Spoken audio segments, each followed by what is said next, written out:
Lord's Prayer. In the name of the Father, and the Son, and the Holy Spirit, amen. Our Father, who art in heaven, hallowed be thy name. Thy kingdom come, thy will be done, on earth as it is in heaven. Give us this day our daily bread, and forgive us our trespasses, as we forgive those who trespass against us. And lead us not into temptation, but deliver us from evil. Pledge of allegiance. I pledge allegiance to the flag of the United States of America, and to the republic for which it stands, one nation, under God, indivisible, with liberty and justice for all. Roll call. Mayor Martin. Here.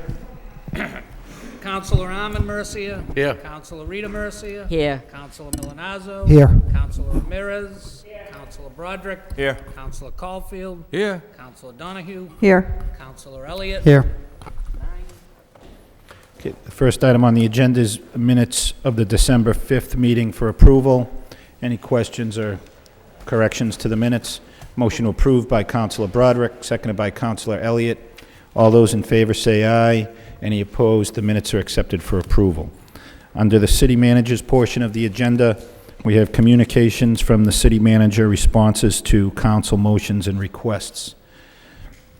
Any questions or comments concerning any of these items? I do have one, if there's no objection, just to bring it up from here. Mr. Manager, I did mention to you, I believe, yesterday, there was further vandalism at Calvary Park over the weekend. I know other members of the council have been made aware of it. I know the Parks Department is on top of it in correcting the vandalism, but we do need to find a better solution for this issue. I'll be filing a motion for next week for the police to bring in a plan to address this issue. Councilor Caulfield? Thank you, Mr. Mayor. I received calls as well. I went over to Calvary Park, and the graffiti is immense, and it's even worse than ever. And I've been told that these youngsters hide.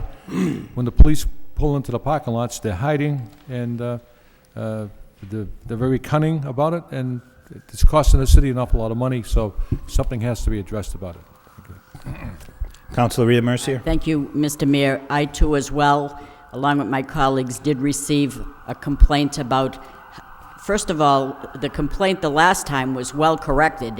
Everybody in the Parks Department went over, they cleaned the place, the graffiti man went over there and cleaned that as well, and as soon as we did it, it came back again.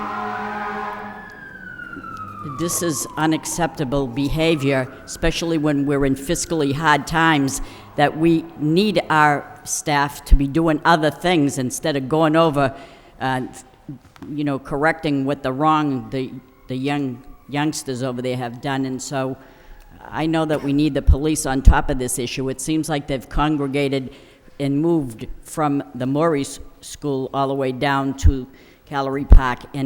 And I think that if we put some sort of lighting in that area of B Street so that we could kind of show them that, the light is on you, so maybe we could do something like that. But we need the police to be there in the weekends, especially Friday, Saturday, Thursday, Friday, and Saturday evening. And I like to see all the department heads here because it gave me a chance to say all my complaints to these people. So thank you very much. Thanks. Thank you. Mr. Manager? If I may, Mr. Mayor, just in response, and certainly I welcome the motion next week, and we'll get a written report, but I did want to bring the council up to speed on this situation. We were made aware of it, obviously, as well, and we have taken a number of steps already, and we're going to be taking additional steps as we move forward. After the last incident, we have stepped up police patrols in the area, but as Councilor Caulfield points out, they watch as the police come, and then they come out soon after and do the graffiti and the destruction of property. We have sent out the staff to take care of the graffiti. Much of that was done today. Unfortunately, it did have to be suspended, and so we're going to have to probably take a little bit more time to get rid of that. We have ordered a floodlight for that area. We are looking at installation of a camera in that area so that we can monitor it from outside. We're also going to be stepping up additional police patrols in that area, particularly focusing with our gang unit and increasing the number of park and rides even beyond what we've already done. So The police are moving forward. We are trying to deal with the lighting. We're trying to deal with surveillance, and hopefully we can try to address this situation. But it is a very difficult problem if you have youth in the community that are they're bent on doing this. That's right. And Councilor Riomercia. thank you, Mr. Mayor. And if we do apprehend these people, if we could make an example and prosecute to the full extent of the law and make them pay, and I don't care if it takes them 30 years, I want to get reimbursed to this city what our good taxpayers are paying for, and our money is going to do this. And I think people that are causing destruction should pay the price, not the good people that don't do any damage. Thank you. Councilor Broderick. Thank you. Mr. Manager, there's a letter in the packet also from you relative to a settlement on the Stocklosa School. Yes. And rather than getting into the whole thing, I know we were going to get a report from an independent counsel. Could maybe we just get an update at the next subcommittee meeting relative to both when the report is ready? Yeah. Yes. Actually, Councilor, I received that report in the mail today. I received a draft version, went through it, and I did receive the hard copy. And I was hoping to speak with Councilor Donahue about scheduling a meeting of the subcommittee, hopefully next week sometime. Thank you. Mr. Mayor, Councilor Donahue. yeah, if we can get those referred, just, I guess, by suspension of the rules, refer those to the subcommittee. We've been waiting for the reports, and I'll check with the other members as far as availability. And yours is, Mr. Manager. Yes. Okay, so motion to refer the report in the packet and the follow-up report to the school building subcommittee by Councilor Donahue, seconded by Councilor Broderick. All those in favor of that motion say aye. Any opposed? Those matters are referred to the school building subcommittee. Any other items under communications or responses from the manager?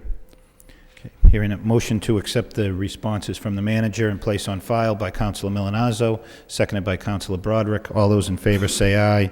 Any opposed? Those matters are accepted and placed on file. Continuing on the city manager's portion of the agenda, there are a series of votes related to budgetary items. My suggestion would be is that we hold those votes until the conclusion of the public hearing and proceed with the rest of the agenda. Is there So any moved. motion to take the remaining items then out of order by Councilor Donahue, seconded by Councilor Broderick? All those in favor of that motion say aye. Any opposed? The motion is approved. So we will then proceed to the next non-budget item on the agenda, which is a vote to rescind vote concerning the property at 61 West 3rd Street.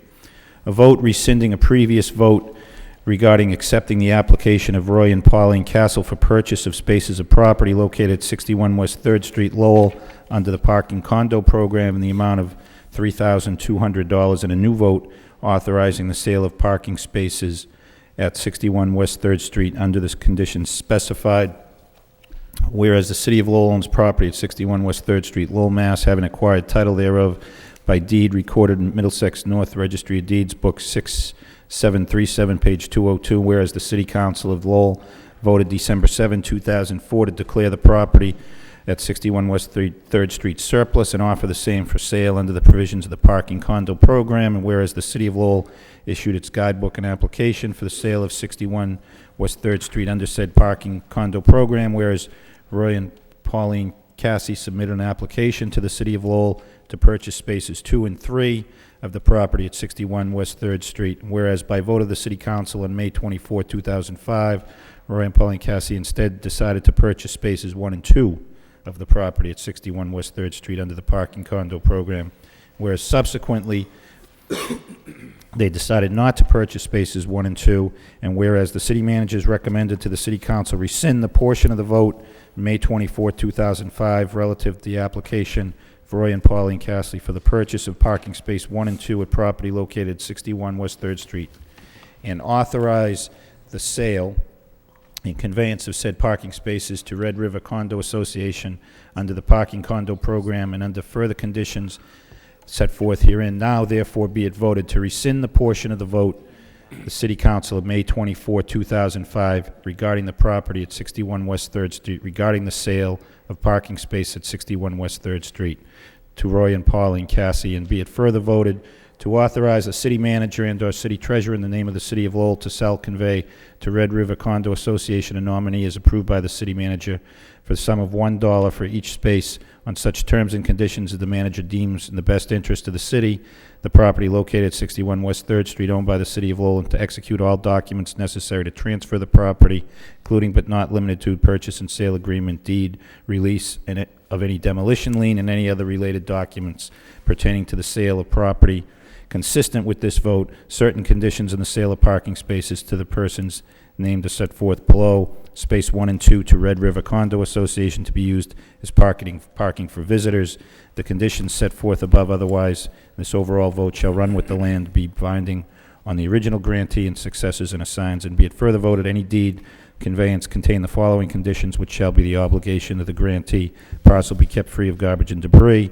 All shrubs and other landscaping may be maintained. Any improvements in the lot be completed in accordance with zoning, and that the association is charged with maintaining and operating the parking condo, including but not limited to plowing, sweeping, landscaping, striping, resurface, and the association will establish a maintenance fee or create a special assessment to cover operating and capital costs. And be it further voted, upon the conveyance, the vote, deed, and any other related plans and any and all releases and/or dissolution of liens and any documents necessary for transfer of the property shall be duly recorded at the Registry of Deeds, all at the expense of grantees, and the grantees will pay the applicable stamp tax, if applicable. Second reading by title. A vote rescinding the previous vote regarding accepting the application of Roy and Pauline Cassie for the purchase of spaces for property located at 61 West 3rd Street, Lowell, under the parking condo program in the amount of $3,200, and a new vote authorizing the sale of parking spaces at 61 West 3rd Street under the conditions specified. Move for approval. Motion approved by Councilor Caulfield, second by Councilor Elliott. Any questions? Councilor Milonazo. Thank you, Mr. Mayor. Through you to the city manager, the 6 residents of the condominium, they are of the understanding that they're not going to be reimbursed for the $3,200 that they spent on their parking spaces, correct? That is correct. Okay. Thank you. Okay. Roll call. Mayor Martin? Yes. Councilor Arman Mercia? Yes. Councilor Rita Mercia? Yes. Councilor Milonazo? Yes. Councilor Ramirez? Yes. Councilor Broderick? Yes. Councilor Caulfield? Yes. Councilor Donahue? Yes. Councilor Elliott? Yes. Okay. Next item is an order of taking to take by eminent domain certain parcels of land in the city of Lowell for municipal purposes, to wit, reconstruction of the University Avenue Bridge and other municipal purposes. Whereas the city of Lowell is desirous of reconstructing the University Avenue Bridge, and whereas the City Council of the City of Lowell, in order to accomplish reconstruction of the University Ave Bridge, has the right to exercise its power of eminent domain to acquire thereby certain properties, be it ordered by the City Council of the City of Lowell as follows: that the City of Lowell, by right of eminent domain pursuant to the applicable provisions of Mass General Laws, Chapter 79, and also Chapter 610 of the Acts of 1967, if applicable, and of any other power granted or implied, hereby takes certain parcels hereinafter specified for the City of Lowell by eminent domain for municipal purposes, to wit, reconstruction of the University Avenue Bridge. Said taking by eminent domain is for the fee simple interest in and to certain parcels of land, including any building, vegetation, and improvements thereon, as hereafter specified. Said taking by eminent domain is subject to any utility easements to the Lowell Gas Company, Mass Electric Company, or New England Telephone Company, or the successors of such entities, and any other utility easement as may be recorded at Middlesex North Registry of Deeds, which easements are specifically excluded from this order of taking. The aforesaid taking of said parcel, consisting of 19,717 square feet of land, more or less, is herein specified and shown on the plan entitled Compiled Plan of Land in the City of Lowell, prepared by the City Engineer's Office, City Hall, 375 Merrimack Street, Lowell, Mass. Scale 1 inch to 30 feet, dated May 2005, which plan shall be recorded with this order of taking at the Middlesex North Registry of Deeds, and a copy is attached as an attachment A hereto. Said attachment is incorporated by reference and made part of this order. 2, it is further ordered that as compensation in full for all damages suffered or caused to the owners of the said land, the buildings thereon hereby taking, the following sum is hereby awarded for such damage incurred by reason of the taking of the fee thereof, reserving the right to amend the award at any time prior to payment thereof by reason of change of ownership or for other good cause shown. Parcels taken as shown on attachment A. are identified and specified below. Property address 211 Pawtucket Street. Owner's name Lowell Mission Church, Inc. Deed reference Middlesex North District Registry of Deeds, Book 6678, page 151. Value $883,210.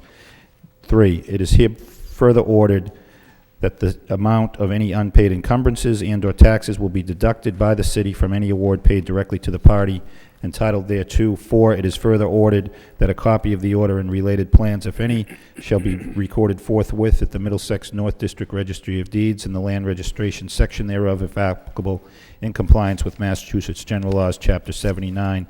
5, it is further ordered that the total sum of $883,210 for the takings herein in fee and said parcel of land with the buildings thereon for all damages caused in connection with such taking, plus the cost of recordings and other incidental charges related thereto, be charged against the appropriation entitled Acquisition of Property, number 44020005580601. Second reading by title. In order of taking, to take by eminent domain certain parcels of land in the city of Lowell for municipal purposes, to wit, reconstruction of the University Avenue Bridge and other municipal purposes. Councilor Caulfield. Thank you, Mr. Mayor. Through you to the manager. Mr. Manager, are we voting on 1.1 million or $883,000? Is the relocation cost in? The 800, Councilor, the $883,210 is just the actual taking. The Right. $1.1 million is It's for the reloca- total amount, including the Okay, relocation. thank you. Councilor Arman Mercia. Thank you, through you, Mr. Mayor. As you're going up Merrimack Street and you come to this building, this taking also includes the parking lot to the left of the building? Because there's a parking lot there to, Yes, it does, Councilor. okay, thank you. Councilor Rita Mercia.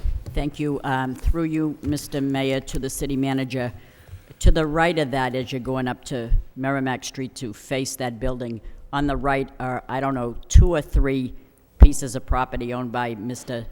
Faneros. Are we going to anticipate anything with those buildings as well? There are three parcels of property, the 3 buildings, and we've had very preliminary discussions with the owner, and we expect to have continued discussions over the course of the next couple of months regarding the need for one or more of those properties. So it could be possible that we just eminent domain 2 of them and not 3? It could be 1, it could be 3. So we're not sure yet. We're still working through that, and we want to have those discussions with the owner at this All point. right, thank you.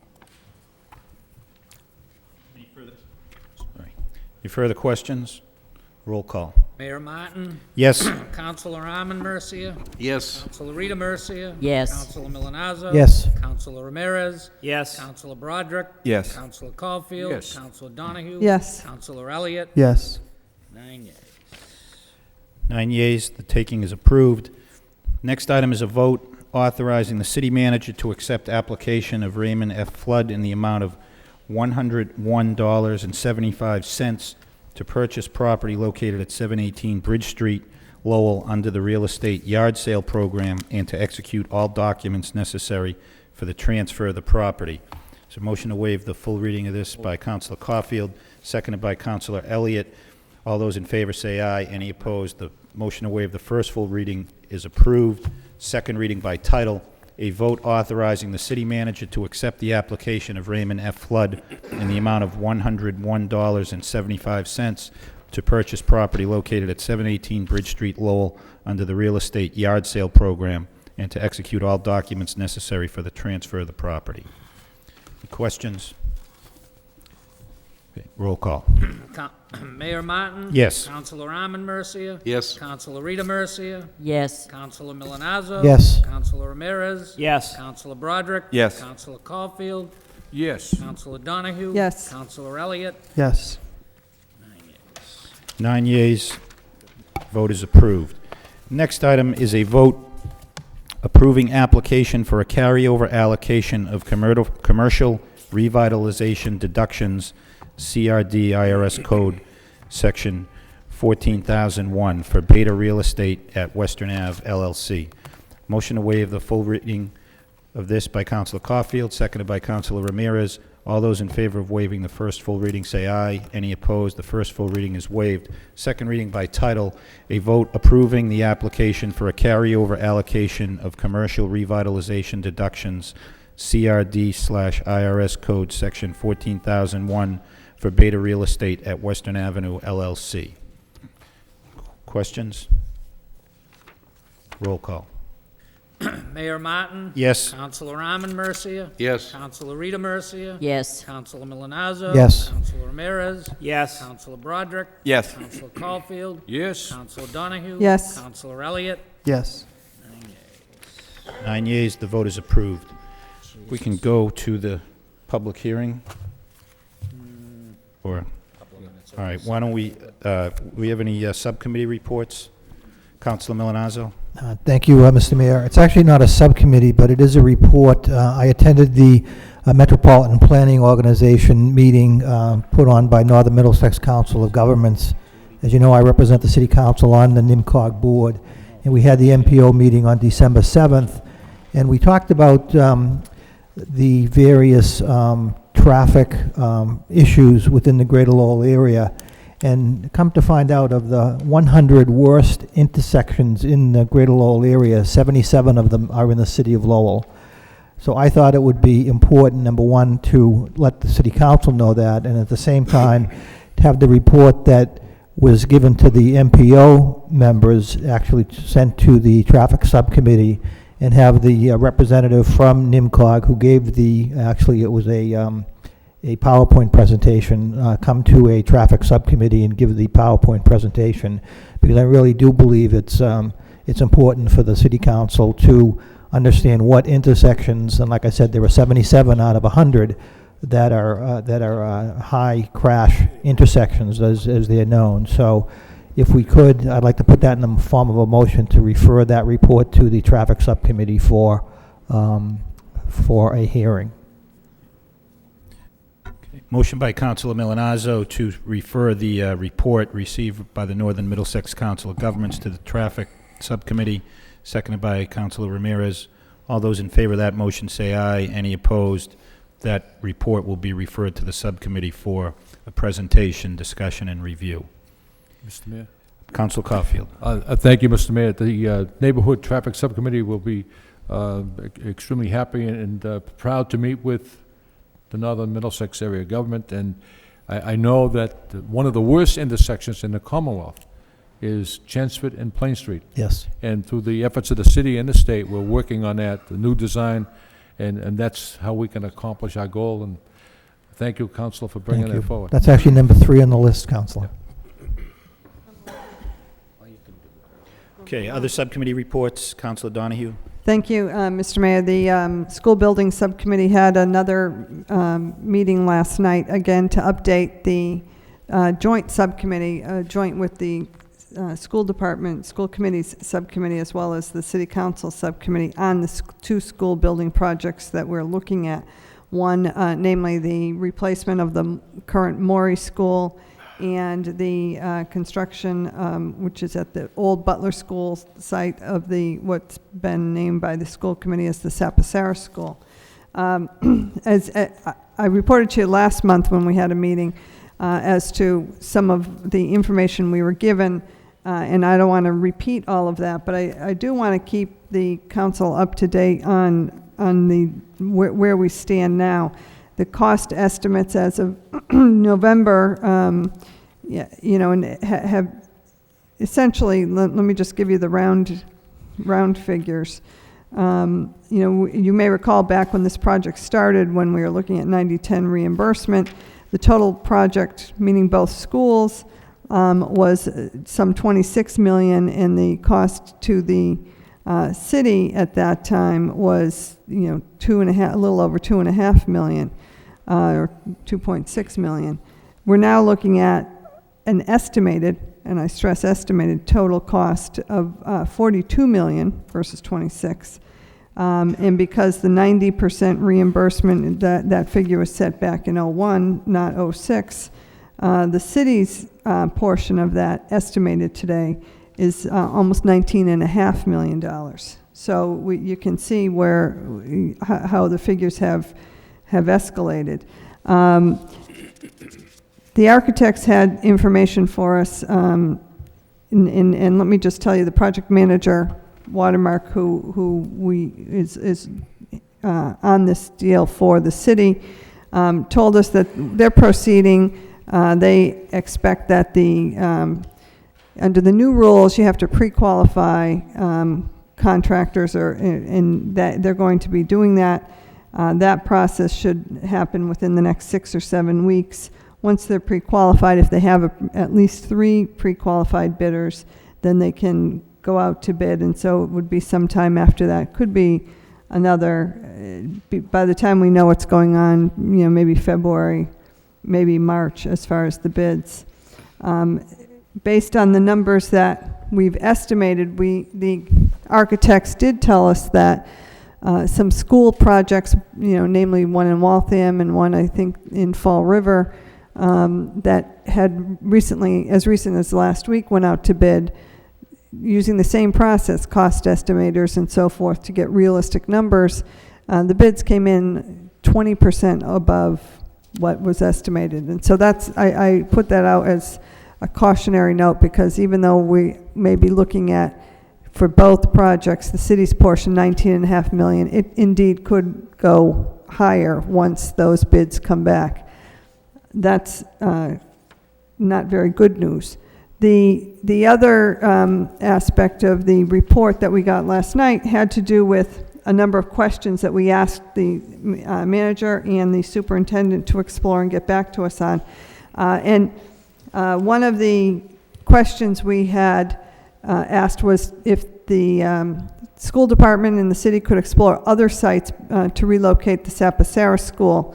Would that be allowed under the program? The answer came back, no. The state or the school building assistants would look at that as a significant change, and so at least we'd have to start a whole new process and a whole new application. We also asked for information on the school SBA's grant conversion program and loan programs. Let me just tell you what, in as plain language as I can, or my understanding, the grant conversion program is this. The city was approved for these 2 projects back in '01. Again, I told you the original estimate was $26 million to build both schools. The state was going to fund 90% at that point in time. The grant conversion program allows us to apply to the state to use the monies that were approved back then, convert it to one school. So for an example, if we decide not to go with one of the projects, just the old Butler School, but we want to do the Maury, then we can apply to the state to use monies that were approved for the other school, thereby bringing it closer to a 90% reimbursement. It's not exactly a direct transfer. There's a formula, and I won't get into it, but it would certainly reduce the cost of building if we went with just that one school. On the other hand, we do have a problem of the schools that need to be replaced, aging schools, the Varnum School, the Moody School, and the Washington School, that affect about 750 kids. If we went with just one school, those schools would remain out of date, old, and something would have to be done about those. So we're in this quandary, but it does come down to money, as was stressed repeatedly last night. The upshot of the meeting is essentially that we're 90% through the design phase of both schools. The architects will be ready by next week, or will be at the 90% point. And so we're proceeding at least to put both projects out to bid sometime late January. It's expected at this point, because we've already spent the money on the design phase, so that we can get some real numbers back. Right now, the numbers that I'm giving you and that we've been given are just estimates. So until we have those real numbers back, it's difficult to talk, in any definitive terms. Another matter that we reviewed, we had asked the manager to report to us on the bonding capacity of the city as we look at out over, 20 years or so. Where do we stand if we were to do these two projects? The manager can, and he could explain it, I suppose, better than I will. We were given a graph and explanation, although it's difficult to give exact numbers over, let's say, from 2007 till 2017, because we don't have anywhere that we can put our hands on in the city exact numbers of what we are getting from the state under the current school building program. So though the debt service over the next 10 years will be going down, so will the revenues from the state, and we don't know what the net amount is, and we're endeavoring to get those figures for the next meeting so that we can have some more definite information on that. There was one bit of information that we were given, and this came to light, I guess, when the manager was trying to get some numbers from the SBA as to how much money the city of Lowell can expect under the program over the next 10 years. And that is that of the past schools we've done, namely the Joe G. Pine School, Pawtucket Memorial, and the high school. Stocklosa hasn't been audited yet. We're just talking about those three, that the audits have not been closed out by the state. Which was news to the subcommittee. We really didn't know that those audits had not been closed out. We thought they had. But of those three, there's some $11 million that the state is disallowing. We don't know why. The manager is going to attempt to get that information for us. But that drastically can change the numbers that we're talking about going forward, over the next 10 years. Apparently, the SBA indicated in a conversation with the manager that this information had been communicated to the city as far as disallowing, and we don't, again, we're completely in the dark as to why that is, but it's really important that we find out, if they were being disallowed, why, can we challenge it, because that's a very big number. That we thought was going to be reimbursed by the state. So, Mr. Manager, if you want to address that If I could, question. Councilor, I got some further clarification today from Mr. Moses regarding the situation. Essentially what has happened is on the audits that have been completed on the projects that we did back during the 1990s, the state has actually disallowed $14 million, of which the city contested or has gone on record as contesting about $3 million. $11 million was not contested by the city. So we're trying to get to the root of the problem there and see exactly what those disallowed costs were and whether we can now contest those in some way, or why they weren't, try to determine why they weren't contested to start with. The problem we have is that looking out over the next several years, we're in the last half of many of those reimbursements that if they were to take that $11 million off of our reimbursement over the next number of years, it could be a revenue decrease to us of a couple $1 million a year, which would have very significant ramifications to our operating budget. So, thank you. So this explanation is needed in order to make a determination as to what we can do going forward. If just round figures, we thought out of $250 million of projects we were getting 90%. Well, now all of a sudden, if 11 million on the tail end isn't coming to us, then this could be a bigger responsibility financially each year. So though we tried to get an answer for last night's subcommittee as to what is the debt service and what's the bonding capacity of the city when it comes to school buildings, we really aren't at a point where we can make an intelligent decision or have a definitive answer yet. But we have another subcommittee coming up January 11th and hope to have answers to a lot of these questions. So, though we all agree that we need new schools, all the students in the city should have equal opportunity to have the best of facilities, or at least the facilities that are standard and not below par,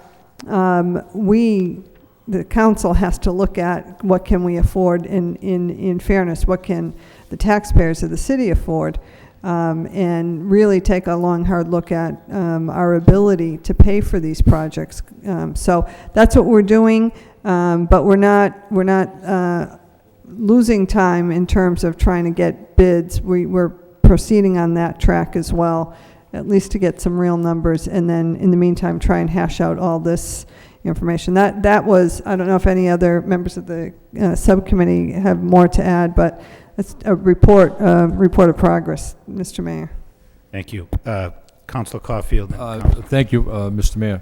Mr. Manager, you indicated last night that this goes back to 1992 with the school. I believe many of the school projects began or were Right. underway during the early 1990s up Right. into the mid to late 1990s, and the audits took place. Probably the Department of the School Building Assistance Program tended to lag behind in getting out to complete the audits. They probably completed those audits in the late 1990s, early 2000s. I think some are certainly still underway with some of those other projects. And when did the city receive this audit, this information? Over the period of years, or just one swoop? I'm sure it wasn't one swoop, Counselor. I'm sure it came in over a period of period of time. Right. I just want to state that it was an excellent report that Councilor Donahue just gave, and it was certainly an eye-opener last evening. We were very fortunate to have the state supporting our school building program, very fortunate. And it was because of the vision of Judge Sapasaris and Jimmy Campbell and the council back then to vote for a bond for $130 million. We have built $250 million worth of schools, and it has cost the taxpayer $25 million. The Morey School alone will be 1/3 of the overall cost of all those new schools, $8 million. And if we do the Butler School, along with the Morey School, the cost will be $20 million, almost $5 million less than the overall cost to build all the new schools. So we were very fortunate over the past 16 years to take advantage of that program. But it's certainly an eye-opener, and I asked the architect last evening, any guarantee could be given to the city once they go into the Butler School, could the cost escalate? He said, no, I can't guarantee that. So we got to be very cautious. As you well know, Mr. Manager, the subcommittee knows that this is a very expensive proposition. Thank you. Thank you. Councilor Broderick, did you have something on this report? Okay. All right, all those in favor, a motion to accept the report as a report of progress by Councilor Ramirez, seconded by Councilor Caulfield. All those in favor say aye. Any opposed? The report is accepted. Councilor, I think we have to hold your report until after the public hearings. We're at the public hearing time now. We do have a couple items for public hearing tonight. First, we have two petitions by National Grid for conduits in Belmont Ave and Hall Street. Is there anybody here from National Grid or interested in these? We open the public hearing for those wishing to speak in favor. Open the public hearing for those wishing to speak in favor. Motion to recess for 1 week by Councilor Rita Mercier, seconded by Councilor Milanazzo. We'll hold the hearing open and resume. Oh, I'm sorry. We have someone here to speak in opposition? No, my name's Peter McPhee, and I'm the owner of the property that one of the petitions is for. Basically, instead of bringing the electric wires through the air to the back of the house, we want to dig up the sidewalk and bring them underground. And Which property is that? Is that 86 Belmont Avenue. Belmont Ave? Okay. Okay. Thank you. Anybody else here on either the Belmont Ave or the Hall Street petition? Do we have to keep it? Well, I suppose we should keep the Hall Street open until next week. Does the council wish to take action on the Belmont Ave tonight? Move approval on the All right. Belmont. All right, so motion to approve the Belmont Avenue project by Councilor Rita Mercier, seconded by Councilor Caulfield. So this matter gets referred to the wire inspector and will be held for 1 week and come back for approval. Thank you, sir, for appearing this evening. The other matter on Hall Street will be held over for 1 week, and we'll contact National Grid to have a representative here next week on that one. Okay. The next public hearing is a vote. You're free to go, sir. You're welcome to stay, too, but that concludes that action. You'll be hearing from the city clerk when the matter's approved. Next item is a vote amending the fiscal year 2007 budget of the City of Lowell by reducing the bottom line figure.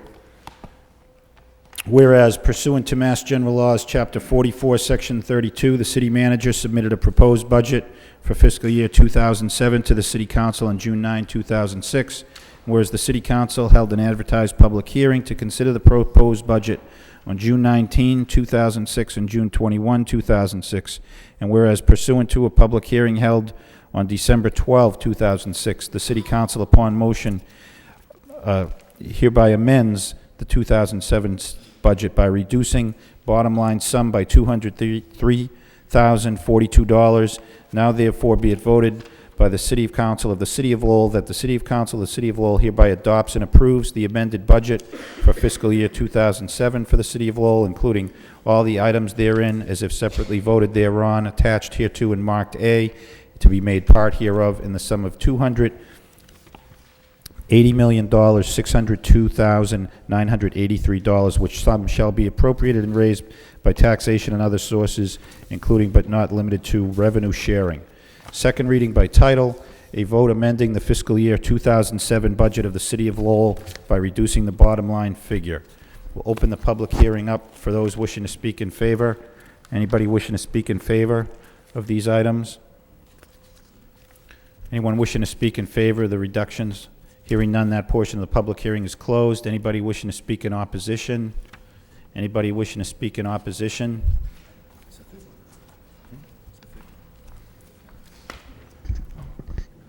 Good evening, Mr. Mayor. My name is Patrick O'Connor. I live at 38 Fourth Street in the City of Lowell. And I want to just talk about this budget for a short period of time on my 5 minutes. I'd like to say, first of all, that I know that, Mr. Manager, that you inherited this budget. And, of course, it was brought upon by this council who all sat here and voted for this budget. I don't know when is enough enough. How much do the taxpayers of this city have to pay? We've had 20 years of new taxation. 20 years is a long time. We sit here and you want to raise the taxes in this city in one breath, and then 2 months ago you gave Crosspoint a TIF, a tax break. And we have to bear the brunt of that as well. And ironically, as fun as it may seem, that what you have to do to entice one business in here is you have to, what you do in raising taxes, you force other businesses out of the city. There never seems to be any kind of there's a double standard here that we can't seem to get the tax rate for commercial use down to the same, at a level fund. And I know what that would do to the residents. There's been many warnings of this coming. And I remember one about 1.5 years ago, I think, or 2 years ago. It was workforce reduction. You all remember that. And you were warned that if you accepted the workforce reduction by the legislature, that if the city accepted it, you were warned that the only way the reduction was going to work is if you didn't fill the positions. And the positions have been filled, and more. So why didn't anybody not pay attention to this? This budget has a large increase in it. This budget has a raise for every individual in this city in it. Some of them are getting 8.5%. How can you tell us that we have to raise your taxes and give everybody a raise? How can you say to us, or what I read from the newspaper, we don't want to lay off anybody? Well, nobody wants to lay off anybody. But why is it so easy to raise taxes for the people that elected you, by the way? And it's your job as city councilors to represent the people that elected you. You're not here to represent the employees. That's not your job. You're here to represent us. And this is what's happening. I don't want to see anybody lose their job. How did we come to this point in the first place? Why, as a council, did you not know that we were going to have a shortfall? You have an auditor, you had an auditor at the time, and I know he doesn't work here anymore or whatever, but he works for you. And the new auditor works for you. And they answer only to you. And you should have known. Somewhere along the line, you should have known that we were heading for this. And how much further do we go? How much more do the taxpayers have to pay? I mean, once you take both arms and a leg, I mean, what do you want next? The other leg and a head? What happens when we run out of money and there's no more left? What do the employees do then? No employee in this city cares whether the taxpayer loses their house or loses their job. So why are we supposed to take the brunt on the other side? A 2.5% reduction in this budget back in June would have taken care of this matter. You had a $295 million budget or whatever, and you cut $600,000. You know, that's like having one flu shot for everybody in the world. It means nothing. And that's all you did. There's a number in the city, one of the largest costs in this city, and I've said it before and I'll say it again, is employee benefits. It's $32 million for health and retirement. That's almost half the entire tax levy of this city. Over $13 million of it goes into the retirement system. It's an employee retirement system. Why is the taxpayers putting money into it, and why? Any law that I've ever seen says we may put it in. It doesn't say we have to put it in. And why are we putting so much money in there? You just talked about a school building program. $13 million. That'd pay for, at 90% funding, that'd give us $130 million worth of schools in 1 year, and we could pay for it. Why is all this money going into the retirement system? The employees are certainly entitled to have a retirement system, but it's their fund, it's their system. We shouldn't be paying people after they're gone. We pay them while they're here. You know, you have to make up some sort of rhyme or reason to straighten this out. We just can't be taxed and taxed and taxed. The fees have gone up. The people just can't take this anymore. It's a lot of money. When you're going to add $20 or $30 to somebody's mortgage, that's an awful lot of money to a young couple where both parties are working. And their mortgage goes up $20 a month. It's an awful lot. I read the article in the newspaper today about the taxes and the assessments, and there's got to be something wrong with me. The assessed value, I think, in 2006 of the average house was $262, and now for 2007 it's $269. Does anybody here live in the same world I do? Prices of houses are going down. They're not going up. There's for sale signs all over the city that people can't sell their homes for what they want for them. They're going down. The national average, I think, is 12 or 18% decrease in home sales and home prices. But I don't know where that number came from. And I was looking for answers for things like that. I also saw a number in there that the average tax was going to go up $210. Well, the residential rate went up 50 cents, according to the newspaper, over last year. And if the average house price is $269 now, then that's like $135. Where did the $210 come from? That was a newspaper thing. We all know the newspaper is very inaccurate, never does much right anyways. Look, I came out here to not only to represent myself, but to help on behalf of the people of this city. We need a break. We just can't keep paying and keep paying and keep paying. It's got to stop somewhere. And that's what I'm asking you for. You know, if you have to make some tough cuts, make some cuts. Tell me why we put so much in the retirement system. You know, make some cuts if you have to do it. You know, I know it's a time of giving, but I wish you all a Merry Christmas and have a good time. And unfortunately, I registered to speak on something else, so I will be back. So thank you very much, and have a nice Christmas. Thank you, Mr. O'Connor. Anybody else wishing to speak in opposition?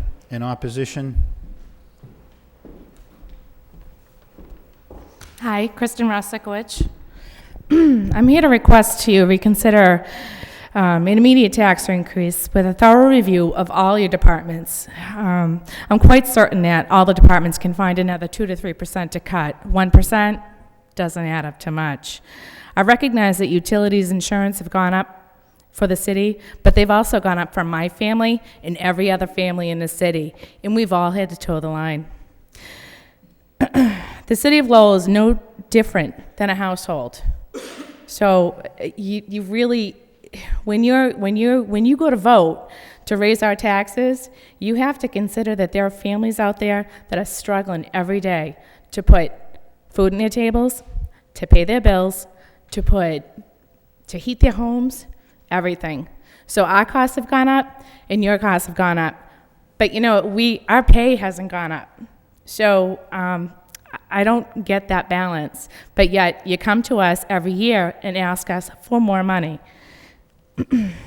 Now, in the most recent budget that was approved by all of you, there were contractually obligated raises that were given. However, there were extraordinary raises given, upwards of 17% and beyond. Now, before you seek more money from the taxpayers of the city, I suggest you look a bit deeper into your own house. Thank you. Thank you. Anyone else wishing to speak in opposition? In opposition?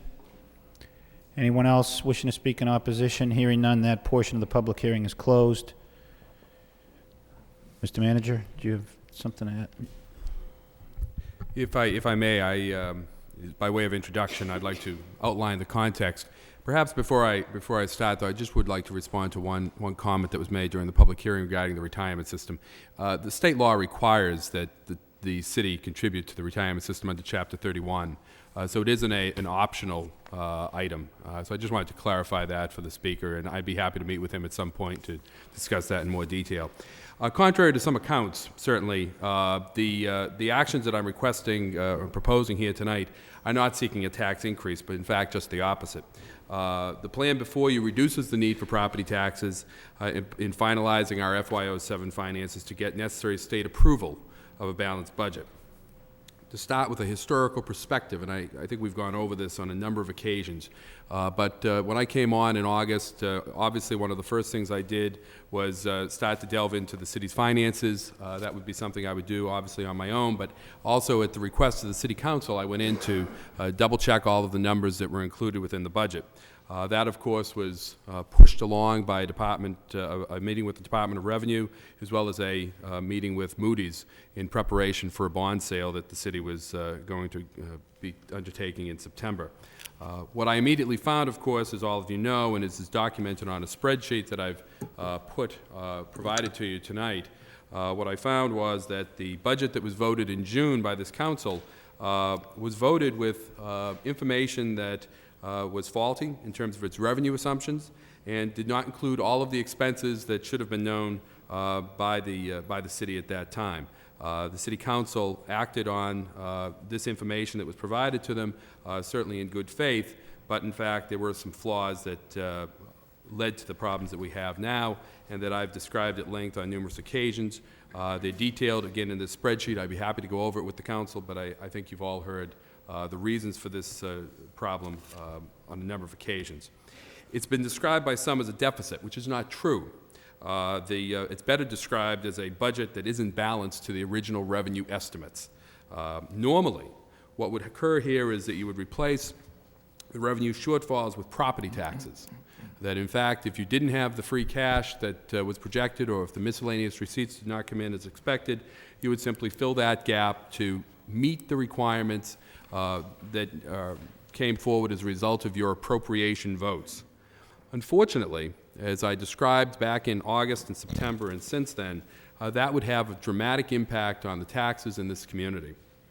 We would have to increase property taxes in the community by $9.3 million, which would impact the average home by $321 per year. Clearly, the message that you sent to me, and I knew on my own, was that this was not acceptable and that we would have to take some type of other action in order to solve this problem. We brought this matter to the attention of the Council and to the public, and we moved forward to create a plan. The plan that we've created has a number of elements, some of which you've already undertaken and some of which will be undertaken hopefully tonight.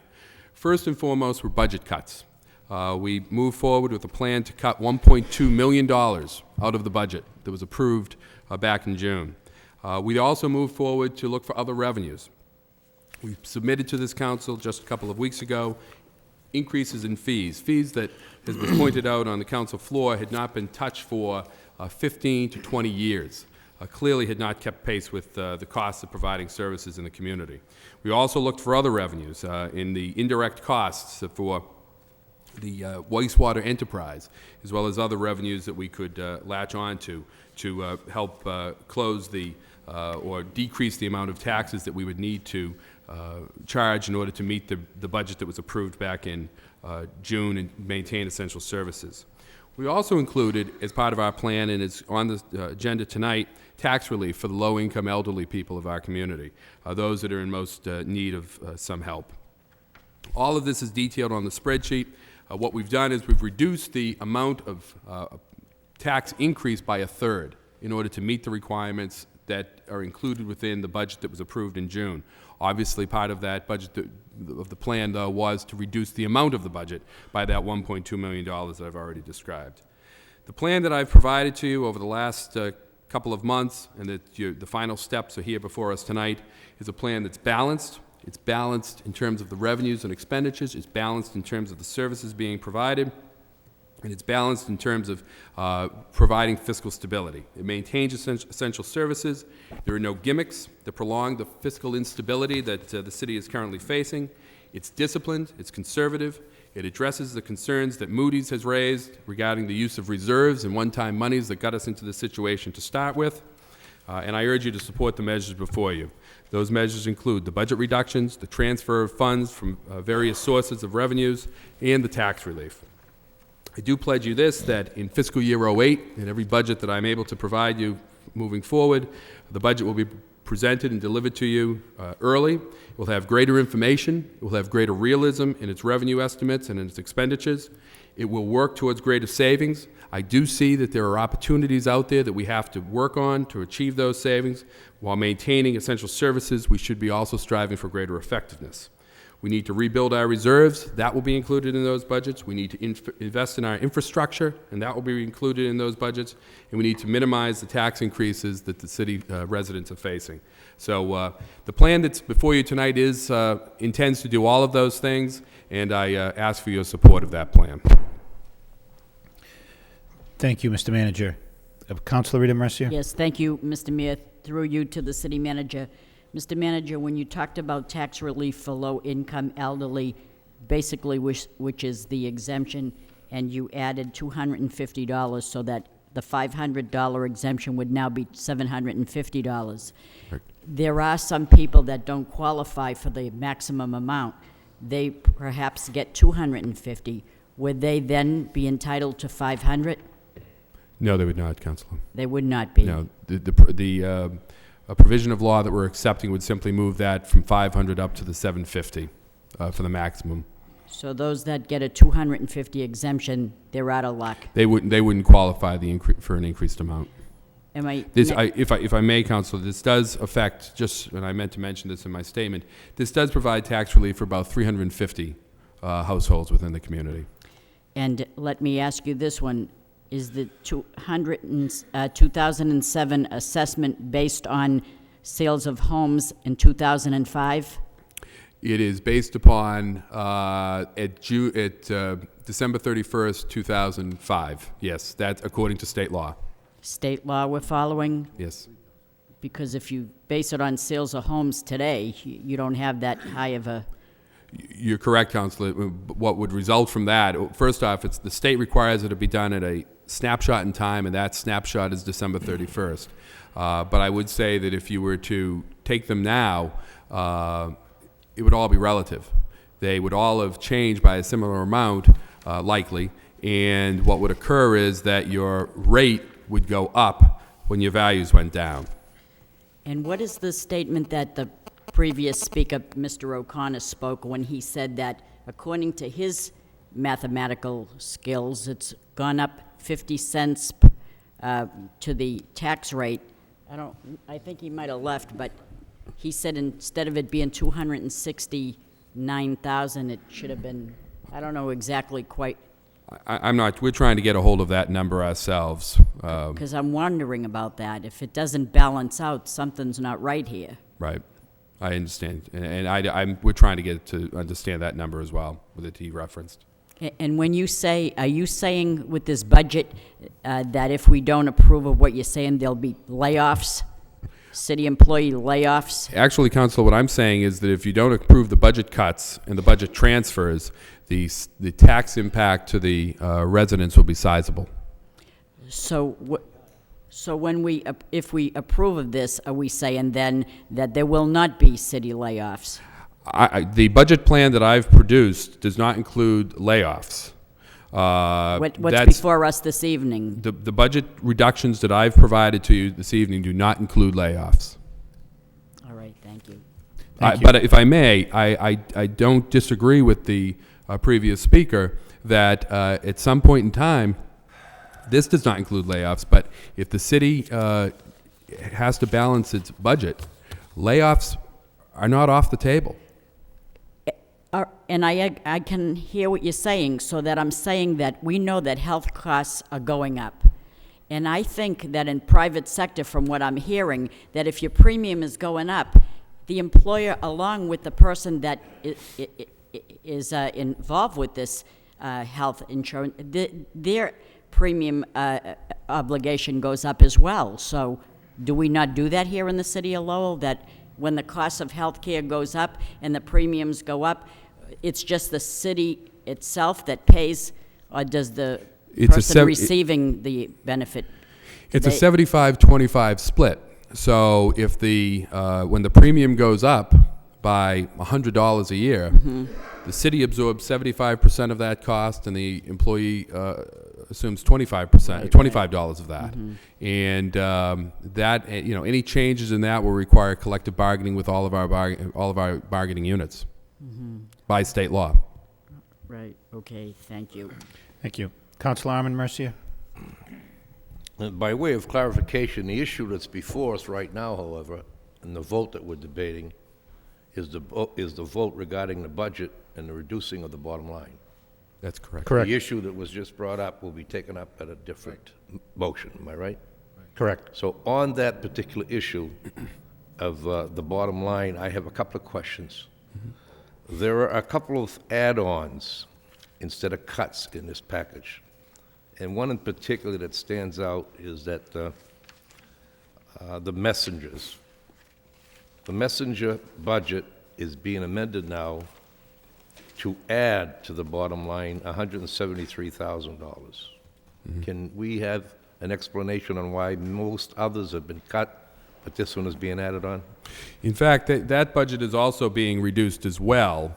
You may recall, Councilor, and I've described this in the prior meetings, that there were a number of departments, the messenger budget included, that had utility bills in May and June, that were being held because they didn't have money in those accounts.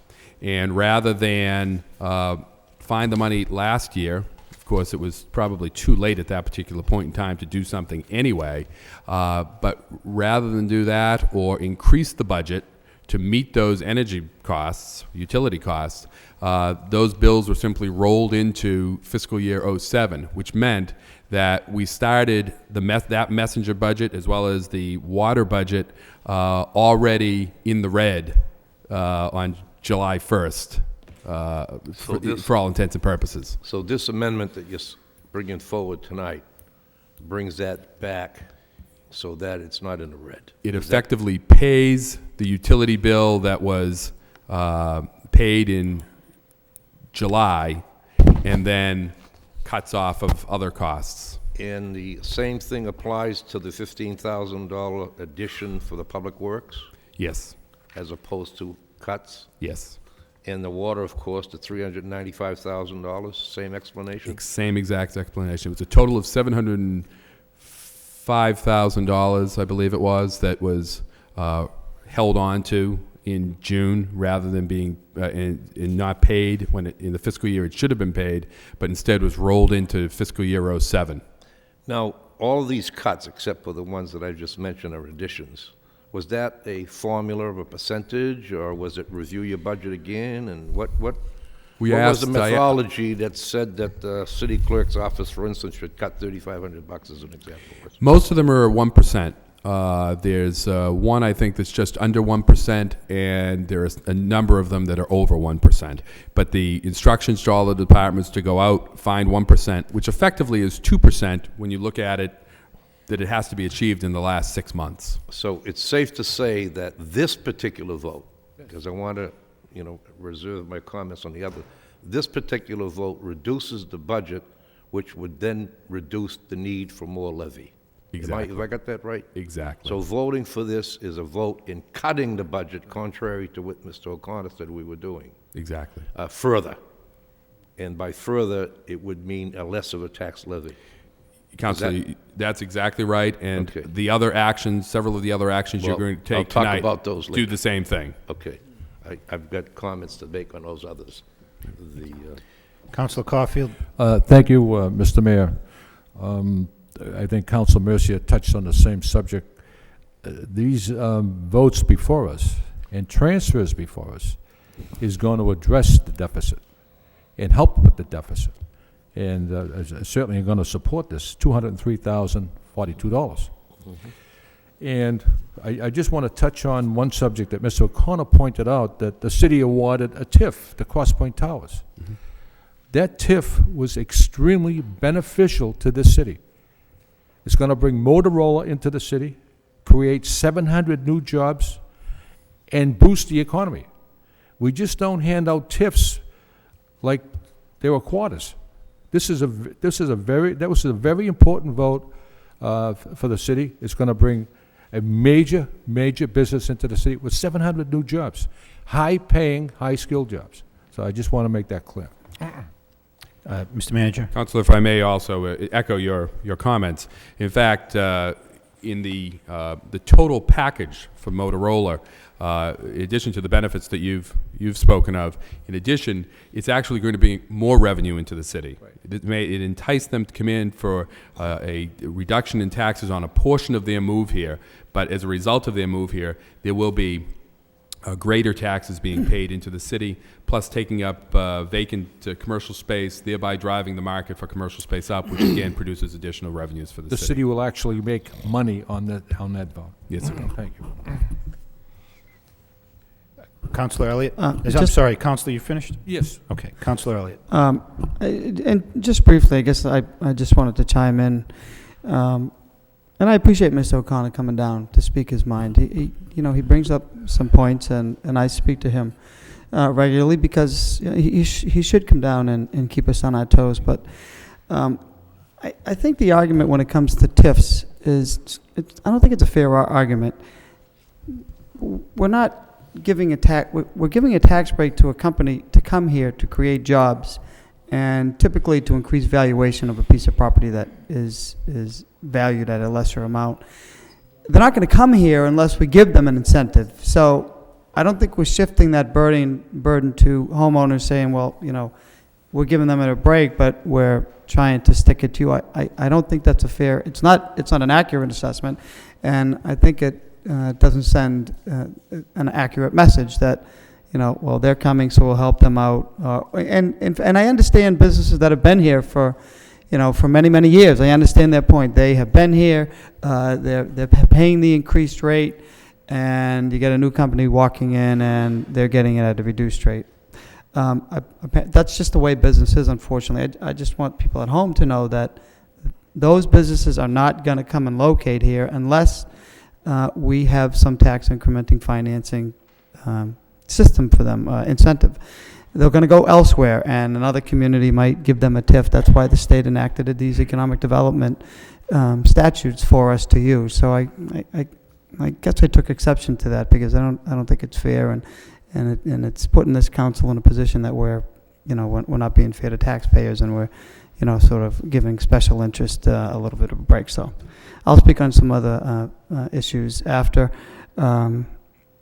I understand we made some cuts in July, but just on the expense cuts, nobody wants layoffs, but we need to look at our spending habits under a microscope a lot closer, and it's in June. I'd like to see budget hearings in May, so we don't have our backs up against the wall, Mr. Manager. I think we need to do budgeting in a different style. Rather than going line item by line item, let managers give them, their appropriation, their allocation, and let them manage instead of transfers, and, what are their priorities? But I guess that's a discussion for a later time. We just simply can't continue, and I happen to agree with Mr. O'Connor, we cannot continue every time there was a mistake or there was, there's an increase in cost, say, sorry taxpayers, we got to go to you. The city is in tough fiscal shape. We've been sitting in, and I would say most of the members have come to every finance subcommittee meeting, and there have been a lot of them, because we're all trying to accomplish the same goal, keep taxes low, and still keep the city moving. And I don't think it's fair that Mr. O'Connor is saying, we don't care about the taxpayers. I don't think we would spend hundreds of hours running through scenario after scenario to try to keep services, to try to keep people employed. And bear in mind, if we do go through layoffs at this point in time and year, we're going to have unemployment costs. So it's not as if we can go through all these layoffs and reduce the budget and be scot-free. There is that unemployment cost, unfortunately. We are halfway through the fiscal year. It's not a good situation. Moving ahead, we have to live within our means. We all know that, so I'm not trying to beat a dead horse, but we need some financial forecasting. We need to know in the next few, we won't end up in this position if we know what our expenses, our contracts, where are we from a financial perspective? Is it going to be to the penny? No. But I think the mayor said in one meeting, we can't continue to balance our budget, number one, on free cash, and I've said that, but I think he said we can't continue to rely on the state. We don't know 1 year after the next what our Chapter 70 is going to be or what our additional local lottery is. We have to be more consistent. I think we have to be more frugal. So with that on these expenses, we did cut some in, and I remember making motion after motion, not feeling comfortable with our numbers. We had, the prior year, we had, in December, setting a tax rate. I had an uncomfortable feeling, many of us had an uncomfortable feeling on where we were. And sure enough, that's where we are. Should we be balancing on free cash? No.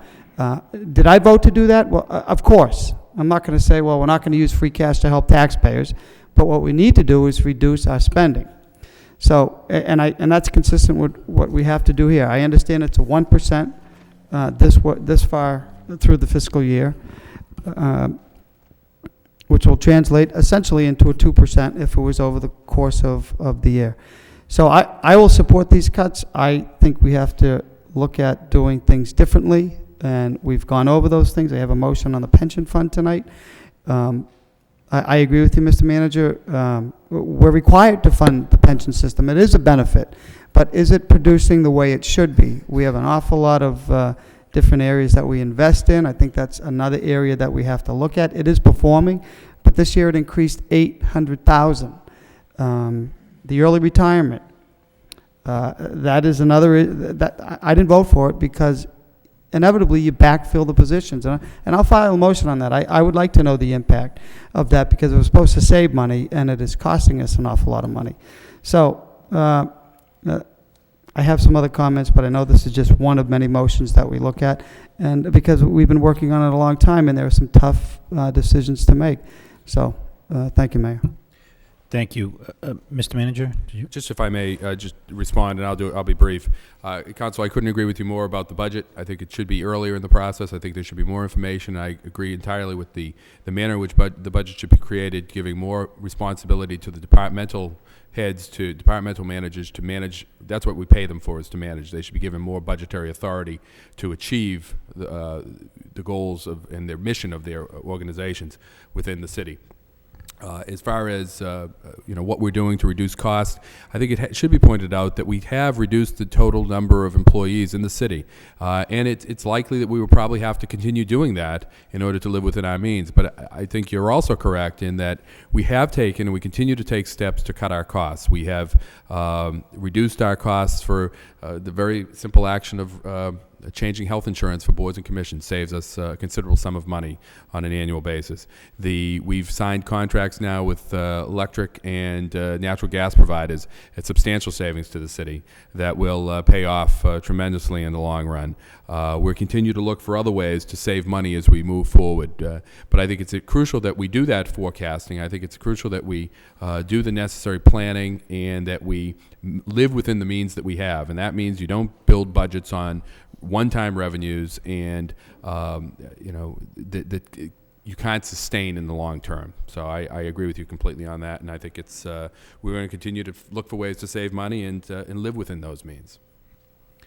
I know every member of the council's asked to be recognized, so I'm just going to call you in the order that I think I saw you all originally. So Councilor Donahue, I believe you're next. Thank you. I don't want to repeat some of what's been said, but we're being asked to reduce the budget right now by a certain sum. We either support it, we don't, and although it's my understanding we could move to cut the budget even deeper if we can't add to the budget, but we can always cut it. And so now's the time. If someone wants to make deeper cuts, this is when you would do it. And you, Mr. Manager, would have to just find a way to lay people off or whatever. I mean, one thing we do know is that the fixed costs, the contractual costs, are there, and that's upwards of 80% of our budget. And then we have healthcare costs and we have energy costs, and you add all those that we can't change. Those are what they are. So the only place you can go is jobs. And if you go to jobs, you're not going to have a dollar for dollar savings because you're going to be paying unemployment compensation. And so you're going to have to go even deeper in the job cuts to even come close to the numbers that you're talking about. And then we don't have the services that people are paying their taxes for. So this is not an easy decision. It's an easy decision to support in my view, it's an easy decision to support the cuts you're asking us to make. What I want to address is, comments have been made here that the council should have known. The council should have known. Well, I can tell you, the council asked on a number of occasions, beginning, in recent memory, last December, what is going on? Why are we having these emergency meetings? Motions were made in January for a full report and accounting of what happened in December. The plain truth of it is we were not told the truth. That's the fact. We were told that we were going to have more free cash, not less, because the Department of Revenue supposedly changed the rules. That isn't what was going on at all. What was going on was we were borrowing against our future free cash. Nowhere in any one of those 3 meetings was that explained to the council. No time were we told you're borrowing against, on your credit card for next year, and you better hope that you have that. And you're spending it now. You can't spend it then. That was in December. All the way through the spring, on numerous occasions, both at the finance subcommittees, in the council, we had an audit oversight committee. The question was asked as far as the free cash number, and when the budget was being built and was proposed, is that $3.5 million a real number? I can recall several motions made by Councilor Elliott asking the auditor to give us an estimate on where we stood on free cash. This is as we're closing out that year. And we were told over and over again, those numbers, anywhere from 3, 4, 5 million, it got scaled down at one point. But no one ever said you don't have 3.5 million. Not the manager, not the auditor, no one. So we have to rely on representations made to us, and that's what we did. No one told us that we're not paying almost $1 million of bills that we're rolling over into next year. No one told us that. So, or 700, 800, hundreds of thousands of dollars. We weren't told that. We weren't told we're short money now. The fact is, this shortfall existed last year. That's why we were borrowing ahead. That's why we were rolling bills into this year. And it wasn't addressed. Just simply wasn't addressed.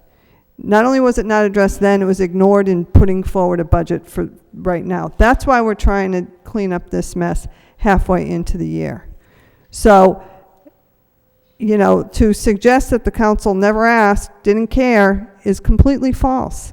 And the record will bear out the number of times the questions were asked, and either the answers that were given, we were led to believe that we did have free cash, that the numbers were there. We weren't told that we didn't have enough money to pay our bills at all. So we find ourselves here tonight trying to make the best of a bad situation. That's all it is. And it's not an easy thing. I can assure you there's nobody sitting here who wants to see any tax increase. But the truth is, if we do nothing, the increase that every homeowner is going to face will be much larger as a result of what was a faulty budget put to us in last June. It's as simple as that. So we have to take action to correct that problem. Thank you. Councilor Milonazo? Thank you, Mr. Mayor.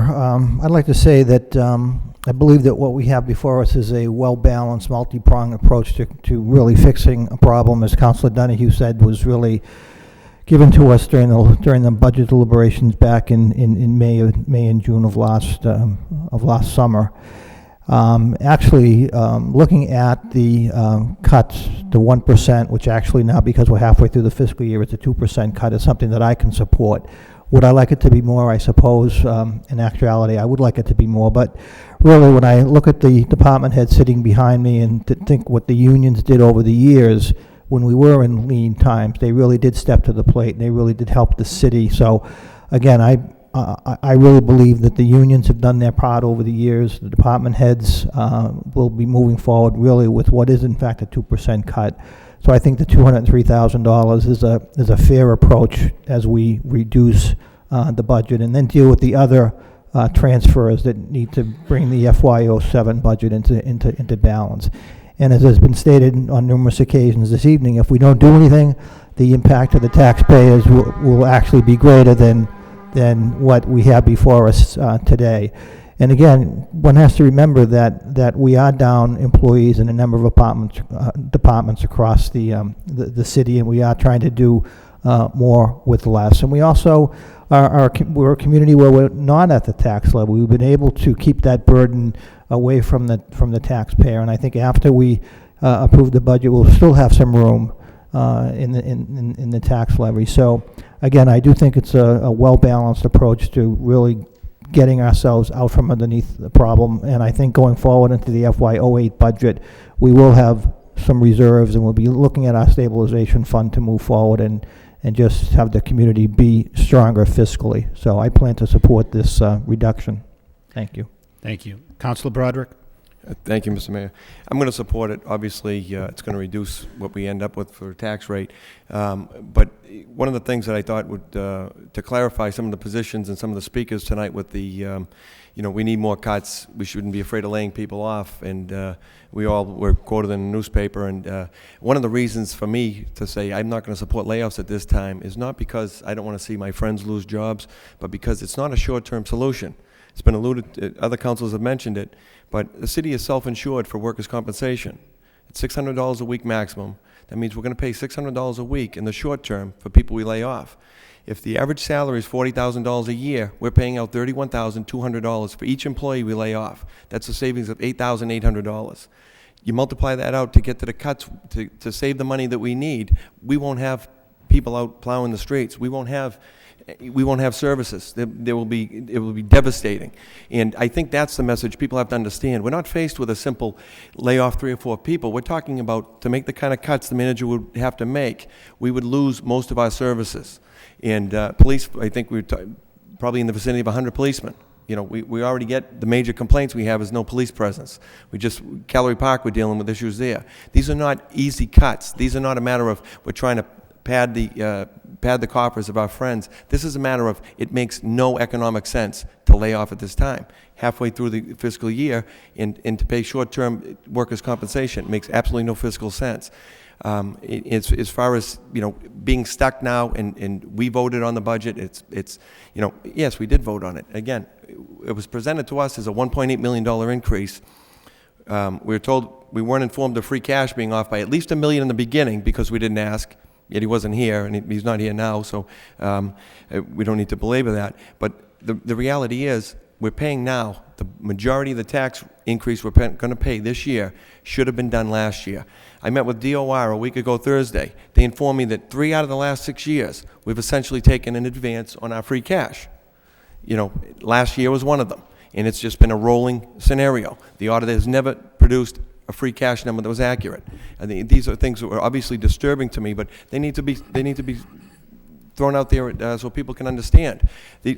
It's not a matter of not asking. When you don't get the right information, you can't take an informed vote. And it's upsetting for all of us. Nobody wants to raise taxes. We're all going to pay the increase. Nobody's looking forward to it. We all have the increased utilities and everything else. And it's a lousy situation, but there is no alternative in cuts. I think it would just be totally devastating, and we would lose more people for the services we couldn't provide than we will with the tax raise this is going to be necessary. Thank you. Thank you. Councilor Ramirez? Thank you, Mr. Mayor. One of the consequences about being one of the last to speak is that the points have already been made, and so I'll be brief in saying that I am going to support it. The points have been made clearly. My understanding from talking to the department heads is that we're pretty much already at a skeleton crew, and what we are running the risk of is not being able to deliver important city services. And so I am going to support the reduction. I have absolutely, and I want to be clear, I have absolutely no problem laying folks off if there's an opportunity to do so, and it's an opportunity to do it responsibly. But I've talked to the department heads, and they've told me that they're all at a skeleton crew. There's no more places to cut, and we have to go with this reduction. So I'm going to support it 100%. Thank you, Mr. Mayor. Thank you. Councilor Rita Mercier? Yes, thank you, Mr. Mayor. Through you to the city manager. Now, this is the second time I read in the paper that Councilor Ramirez met with the Department of Revenue, and now Councilor Broderick indicated that he met with the Department of Revenue. How did this come about? I don't believe Councilor Ramirez. I want to be clear that I have not been quoted in the newspaper, and Oh, I've I'm never sorry. met with I'm the sorry. Department of It's Revenue. Councilor. I mean, it's the mayor.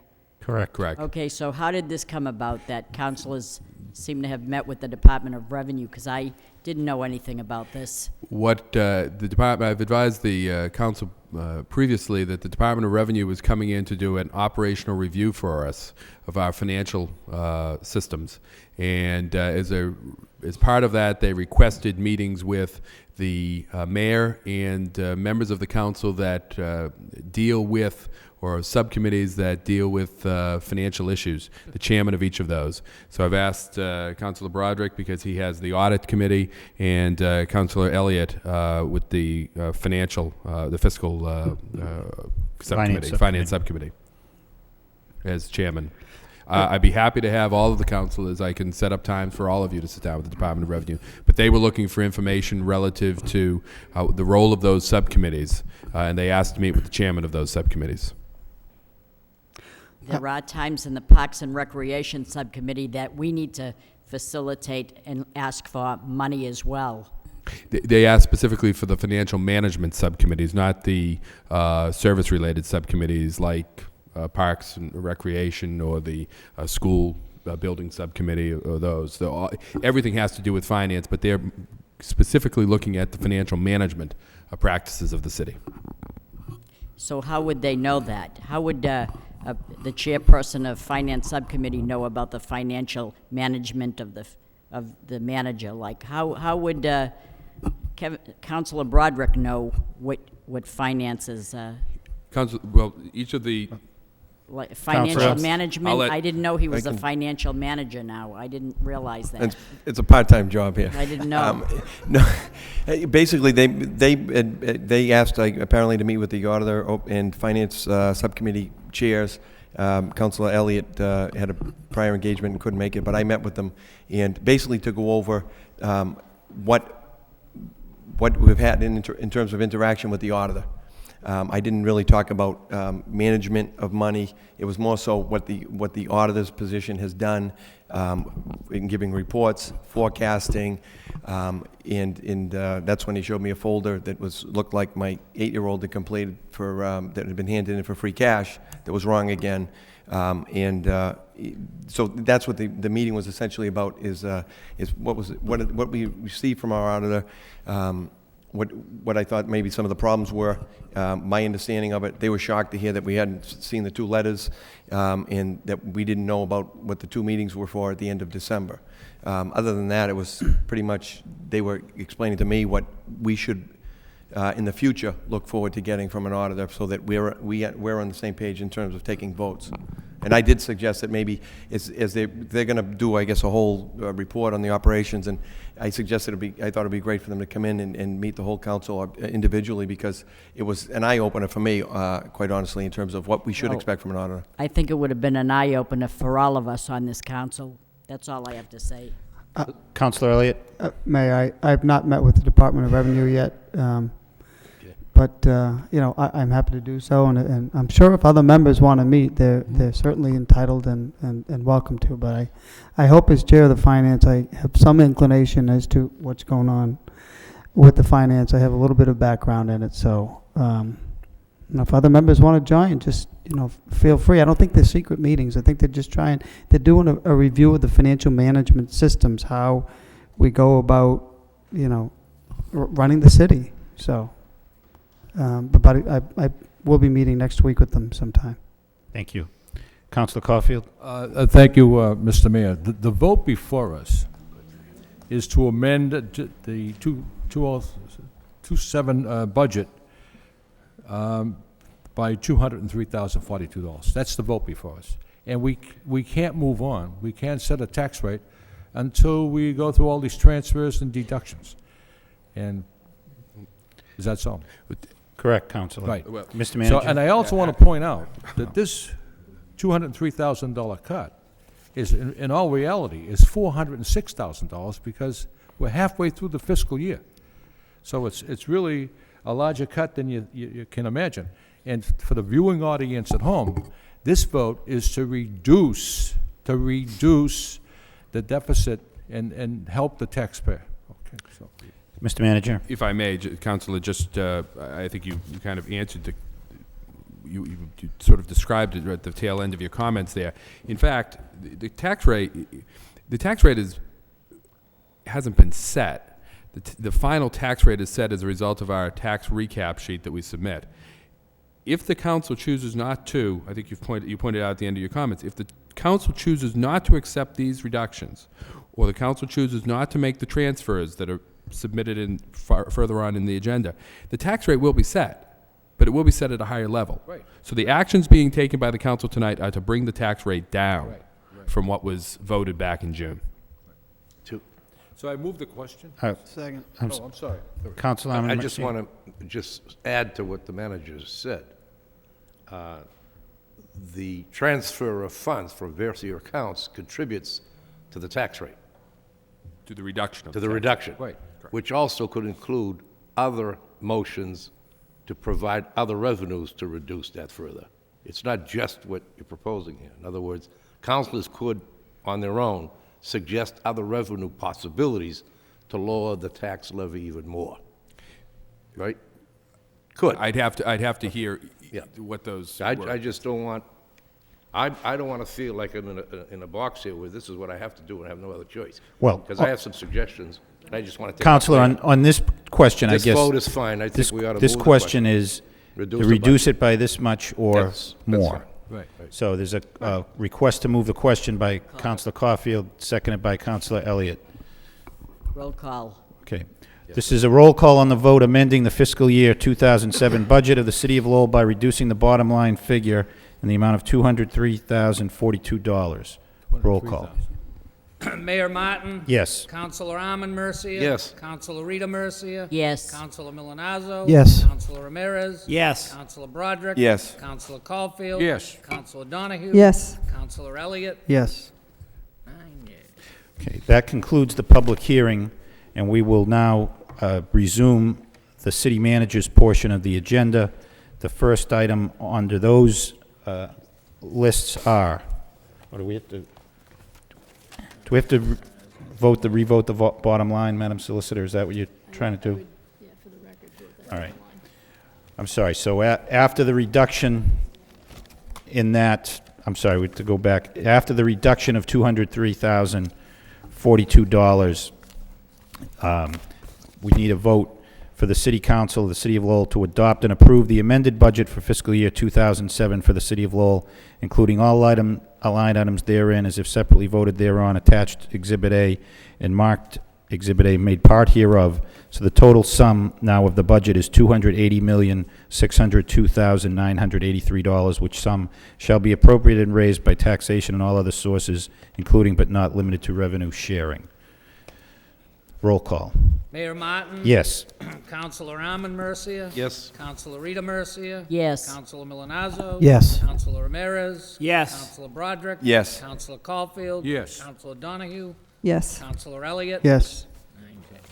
Okay, so now, under the city manager's portion of the agenda, the first vote is a vote to increase the amount of property tax for exemption under Massachusetts General Laws, Chapter 59, Section 5, Clause 41C for eligible seniors, whereas the city previously accepted the provisions of Section 1 of Chapter 181 of the Acts of 1995, which amended Massachusetts General Laws, Chapter 59, Section 5, referring to real estate tax exemption abatements to be adjusted by an increase in the cost of living. And whereas Massachusetts General Laws, Chapter 59, Section 5, Clause 41C, provides an eligible senior property exemption of an amount no greater than $500, and whereas Chapter 184, Section 51 of the Acts of 2002 provides for an additional increase of the allowable property tax exemption for eligible seniors, whereas Section 51 of Chapter 184 provides that a city may increase the amount $500 contained in the first sentence of Clause 41C of Section 5 of Chapter 59 of the General Laws by not more than 100%. Whereas the City Council, pursuant to City Council Rule 28, held a public hearing at least 1 week prior to this vote, now therefore be it voted that the City Council of the City of Lowell hereby accepts the provisions of Chapter 184, Section 51 of the Acts of 2002 and increases the exemption percentage amount for eligible seniors by 50% to $750 beginning fiscal year 2007. Second reading by title, a vote to increase the amount of a property tax exemption under Massachusetts General Laws, Chapter 59, Section 5, Clause 41C for eligible seniors. Question, Councilor Armin Mercer. I just have a question. Is there a way, Mr. Manager, is there a way that the assessors or someone could communicate to the people who would qualify for that, what the eligibility requirement is? Because there are people out there who are going to be asking now, well, how do I get this? Is there a way they could get some sort of information directed to them? I think Councilor, I think the best way we can do that is to issue a press release to the local newspaper, as well as work with the Council on Aging to have something at the Senior Center. Yeah. And I'll direct the assessor to take those steps. Because although we understand what it is, there are an awful lot of elderly people who probably wouldn't understand it, and so it should be communicated to them that this is available, this is what you need to do as far as eligibility. I think that's an excellent idea, and I think along those similar lines, I think that the city works very closely with Casey Family Services on the Earned Income Tax Credit Program that provides needed resources to a number of our senior citizens. It's not really a property tax relief, but it is a tax relief measure. We also, I think, I'm not sure what the city does in terms of the state circuit breaker program, whether we provide some assistance to our seniors on that, but certainly I think that goes hand in hand with this, and we will do that. Thank you. Move approval. All right. The clerk informed me that technically this matter to be adopted should be referred to a public hearing. However, there may not be enough time left in the calendar year to get this approved. What the council could do, I think, to get this voted tonight would be to waive Rule 28 as it relates to this item so that this matter can be approved tonight. So move. So moved by Councilor Armin Mercia, seconded by Councilor Rita Mercia. All those in favor of waiving Council Rule 28 so that this matter can be acted on tonight, say aye. Any opposed? The rule is waived. So that now this is be a vote to approve the increase in the exemption from $500 to $750. Motion to approve by Councilor Armin Mercier, seconded by Councilor Milonazo. Roll call. Mayor Martin, Yes. Councilor Armin Mercia. Yes. Councilor Rita Mercia. Yes. Councilor Milonazo. Yes. Councilor Ramirez. Yes. Councilor Broderick. He went to the restroom. I know he Councilor was. Caulfield. Yes. Councilor Donahue. Yes. Too much Councilor information. Elliott. Yes. 8 yeas, 1 absent. Yes. And Councilor Broderick asked to be recorded as yes on that. 9 yeas. 9 yeas, the matter is approved. Okay, the next item is a vote in City Council in order to approve indirect costs to the wastewater enterprise funds of the City of Lowell for fiscal year 2007 is ordered by the City Council of the City of Lowell as follows, that $2,550,449 be appropriated for use by the wastewater enterprise fund for fiscal year 2007. Said indirect costs hereby approved from health insurance, $500,572, pensions, $360,984, shared employees, $147,947, debt service, $1,425,508, and indirect other items, $115,438, for a total of $2,550,449 to provide funds for indirect costs, the wastewater enterprise fund for fiscal year 2007. Budget order recommended, introduced by Bernard F. Lynch, City Manager. Second reading by title, a vote to transfer to, I'm sorry, let me get this right. A vote to approve indirect costs to the wastewater enterprise funds for the City of Lowell in the amount of $2,550,449. Question, Councilor Rita Mercia? Thank you, Mr. Mayor, through you to the city manager. Mr. Manager, was this the account that had like $9 million in it?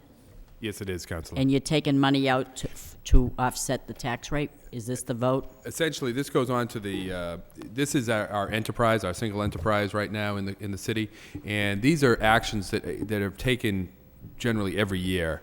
I'm not sure if the city has ever actually taken a vote along these lines. The vote that you're taking is basically acknowledging that there are costs that are covered by the general fund that will be billed off to the sewer enterprise. This will show up on the recap sheet that we submit to the state that shows how these bills are being paid. It doesn't have any impact on the bottom line of the budget. It simply documents how these aspects of the sewer operation are being funded. So we're paying bills, essentially?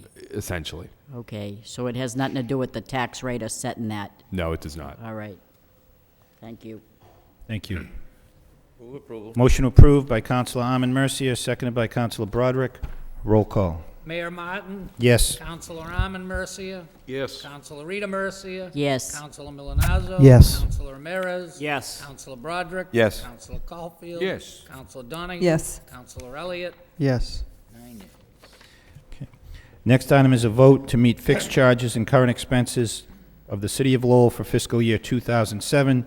It's ordered by the City Council of the City of Lowell as follows, that the amount of $1,100,000 be appropriated for use by the Board of Assessors in determining the tax rate for fiscal year 2007, and in order to provide for such appropriation, the amount is hereby transferred for said purpose from wastewater enterprise fund in the amount of $1,100,000. Order recommended and introduced by Bernard F. Lynch, City Manager.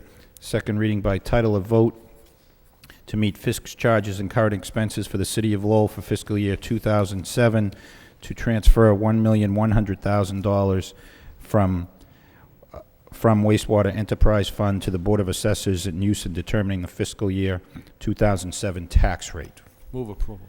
Motion approved by Councilor Caulfield, second by Councilor Ramirez. Any questions? Councilor Elliott. Is this the last year that DOR is going to let us do this, Mr. Manager? I believe there's one more year, Councilor, Okay. with a similar amount next year. Thank you. Further questions? Roll call. Mayor Martin. Yes. Councilor Armin Mercia. Yes. Councilor Rita Mercia. Yes. Councilor Milonazo. Yes. Councilor Ramirez. Yes. Councilor Broderick. Yes. Councilor Caulfield. Yes. Councilor Donahue. Yes. Councilor Elliott. Yes. 9 yeas, the vote is approved. Next item is a vote to meet in order to meet fixed charges and current expenses of the City of Lowell for fiscal year 2007, be it ordered by the City Council of the City of Lowell as follows, that the amount of $746,712 be appropriated for use by the Board of Assessors in determining the tax rate for fiscal year 2007, and in order to provide for such appropriation, the above amount is hereby transferred for said purpose from perpetual care, $81,000, sale of cemetery lots, $51,000, dog licenses, $31,000, parking fines, $83,712, parking meters, police, $300,000, and parking meters general, $199,223, for a total of $746,712 to provide funds for items underfunded in the fiscal year 2007 budget. Order recommended and introduced by Bernard F. Lynch, City Manager. Second reading by title. A vote authorizing the transfer of $746,712 for the fiscal year 2007 City of Lowell budget from various accounts, including perpetual care, sale of cemetery lots, dog license, parking fines, parking meters, police, and parking meters general, for a total of $746,712. Question. Councilor Armin Mercia. I have a question on the perpetual care. Is that the trust fund that is? That's correct. This is the interest from the trust fund.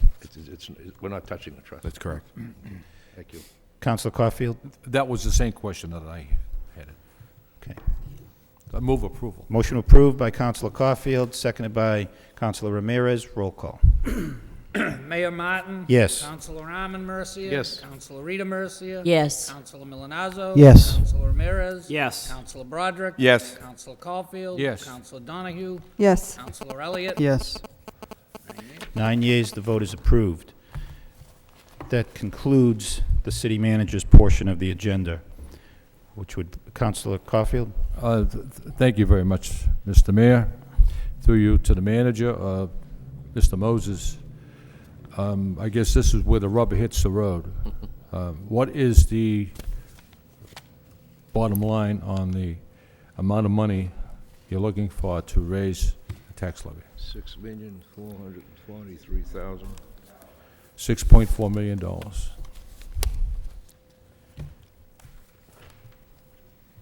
The word I'm going to use has been used in these chambers for decades, and the word is compromise. How can we address the increase and address it so our constituents, the taxpayers, aren't hurt? And I propose, Mr. Manager, that we use $400,000 from the Linegear account. There's $1.4 million there. And $500,000 from the stabilization account, which would total $900,000. And utilize that $900,000 to lower the increase in the tax levy from 6.4, I believe, to 5.5. Even 5.5 is a steep number. I am not in denial, I don't think any of my colleagues are, that a tax increase is needed. But how can we reach out and help those people who are probably on fixed incomes, who are just making ends meet,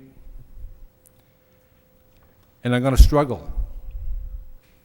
And if we don't lower it from $6.4 million, this struggle could be over. I think we all want to reach out and help the people in the city.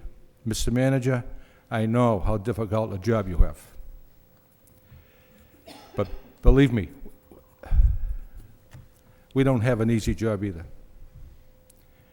And that's a motion I'm bringing forward.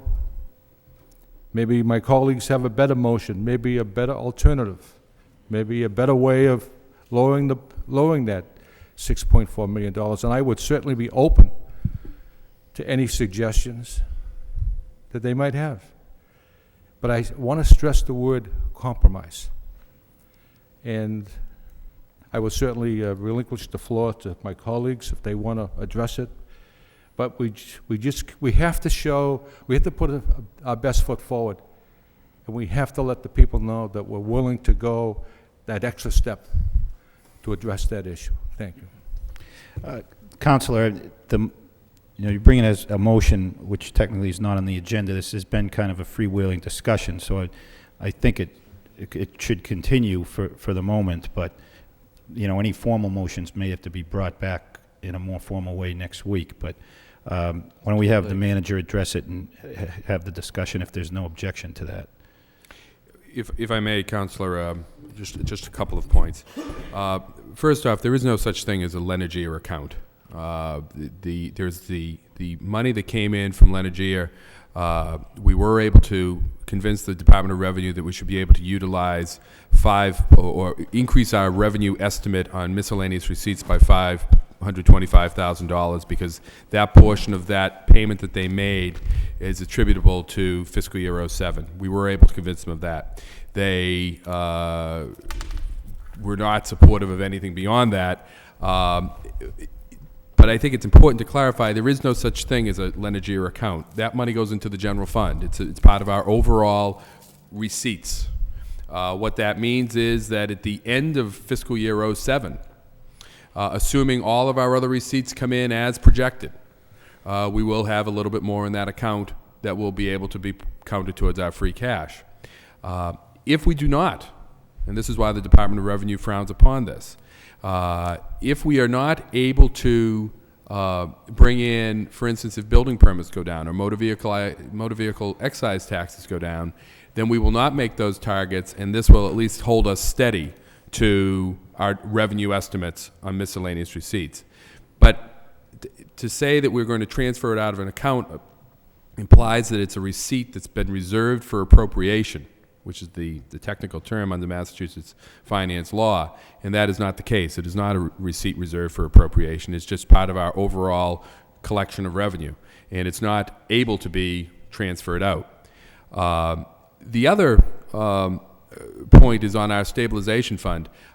We did explore that more. I mean, I've discouraged the use of that. Moody's has discouraged, and I'd be happy to read you sections of the Moody's credit analysis in which they tell us not to draw upon our reserves. The reserves that we've drawn upon in the past have been free cash. Of course, we don't have any free cash. We have negative free cash this year in all likelihood. But in terms of the stabilization fund, the research that we did, in fact, shows that we really can't touch that money. The statute which set up that fund in 1993, the special act, requires that that money only be used for extraordinary and unforeseen expenses that the city incurs during a given fiscal year. And then it has to be put back in. This balancing your budget or reducing, better put, reducing the taxes, it does not meet the threshold of an unforeseen or extraordinary expense. The statute is very clear on what that is, and this does not meet that standard. And in discussions with the solicitor on this, and when we went and looked at the special act, it's very clear that that money cannot be utilized. The statute says, Mr. Manager, that we must maintain $2.5 million in that account. That's all? It does say that we are to maintain a certain level, $2.5 million, but it also says what that money can be utilized for. The $2.5 million. Any money in that account. In that fund. Councilor Broderick? Thank you. I have to say that I'm not going to support using more of our reserves for a couple of reasons.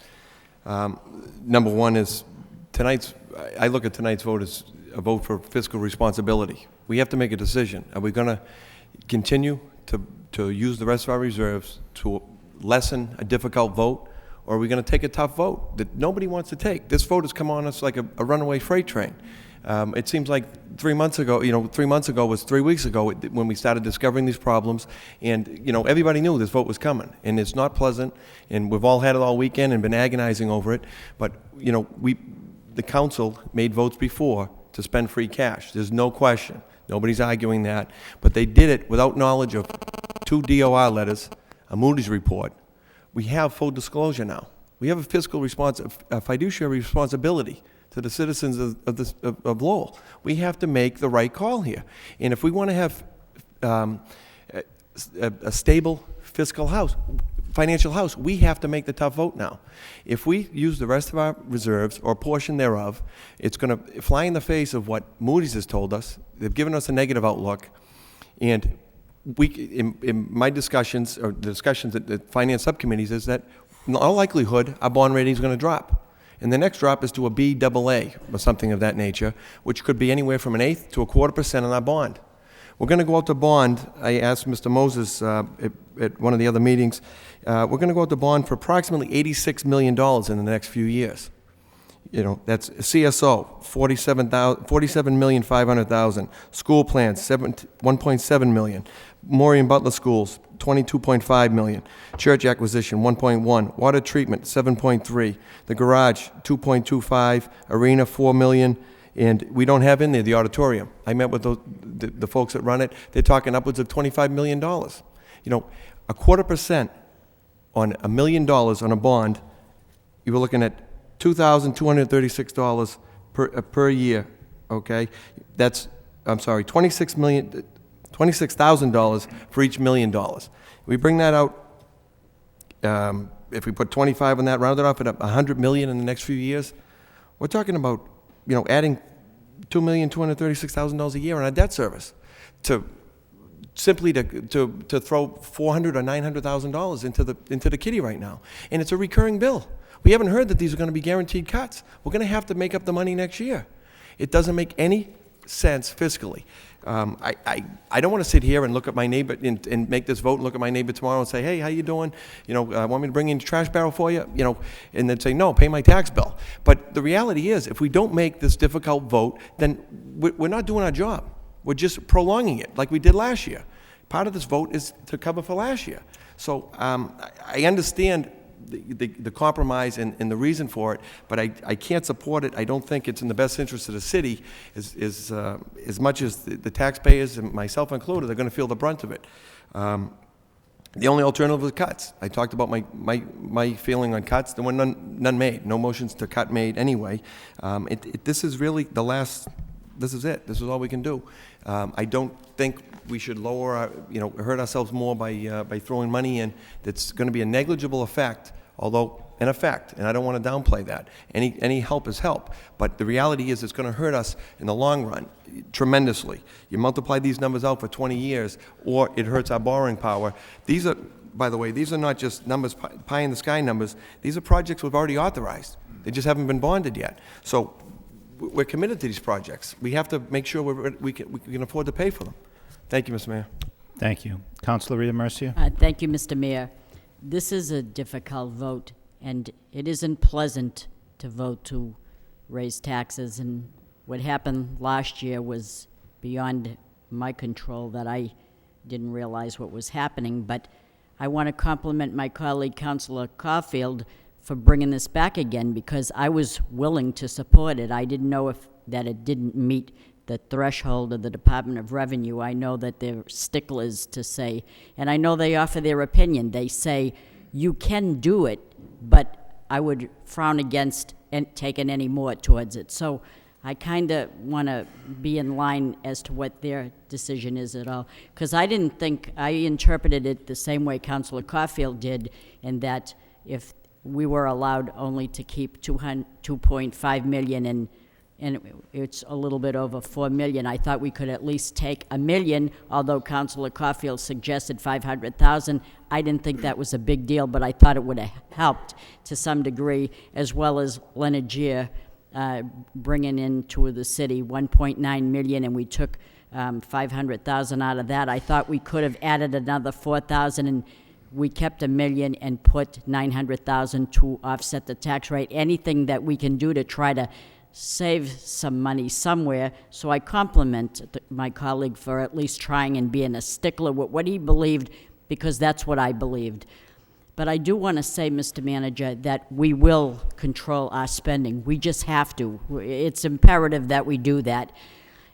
And I'm thinking that if anything, and that means bonding money as well. And I'm not trying to say to this council that we stop and we don't, proceed.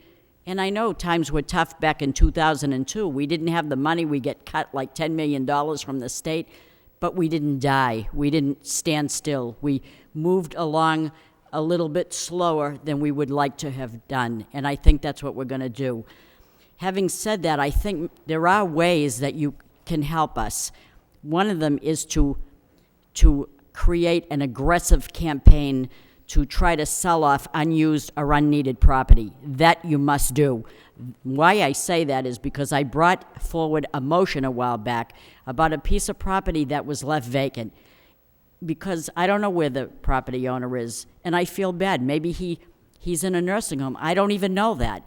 But there must be a family member that can either make payments or sell the property or whatever. The man is been gone 3 years, or nobody's in that house for 3 years. So what did we do? We sent the city over to clean out the brush and because you wouldn't have known there was a house there. We put up some collateral, so to speak, to clean out that, and we used manpower and we used our time, and that was money that we're not getting back. And I say to you, Mr. Manager, we need to look at all the property that the city owns that we don't need anymore and get rid of it, like clean house, and generate income. And that's one example. Let's do something with that house. I don't know it's still vacant, and it's probably in foreclosure, but we need to get these properties back to people that can put them in the tax roll and bring us money. That's one way of doing it. There's other ways that we could sit down and try to figure out ways to generate money here. I know you did it with the fees. It's a user fee. I compliment you too, Mr. Manager, for trying to find ways to do it, but we have to help those people on fixed income. I got the calls all weekend long. Please don't put me out into the street. I can't afford it, and so it's just a tough vote, and I think we've made some votes here that will alleviate something, but we have to look for other ways to do this too. Thank you. Mr. Manager? Councilor, just a couple of points. I think if you recall at our last, I agree with you completely on the sale of city-owned property, and I think if you recall at our last meeting, I produced a report that the DPD had done in conjunction with the assessor's office and our public works people, where we've listed a number of properties that we think have some real value out there that we could sell and bring some revenue into the city that could go a long way towards helping us deal with some of our one-time costs and some of our building our reserves so that we can free up some money then within the operating budget. So I agree with you completely on that. We're moving forward with those ideas. In terms of the particular property, you may want to discuss this. We may want to discuss this offline. But do you know for a fact that there aren't taxes being paid on that property? The taxes, I checked with the treasurer's office, the assessor's office.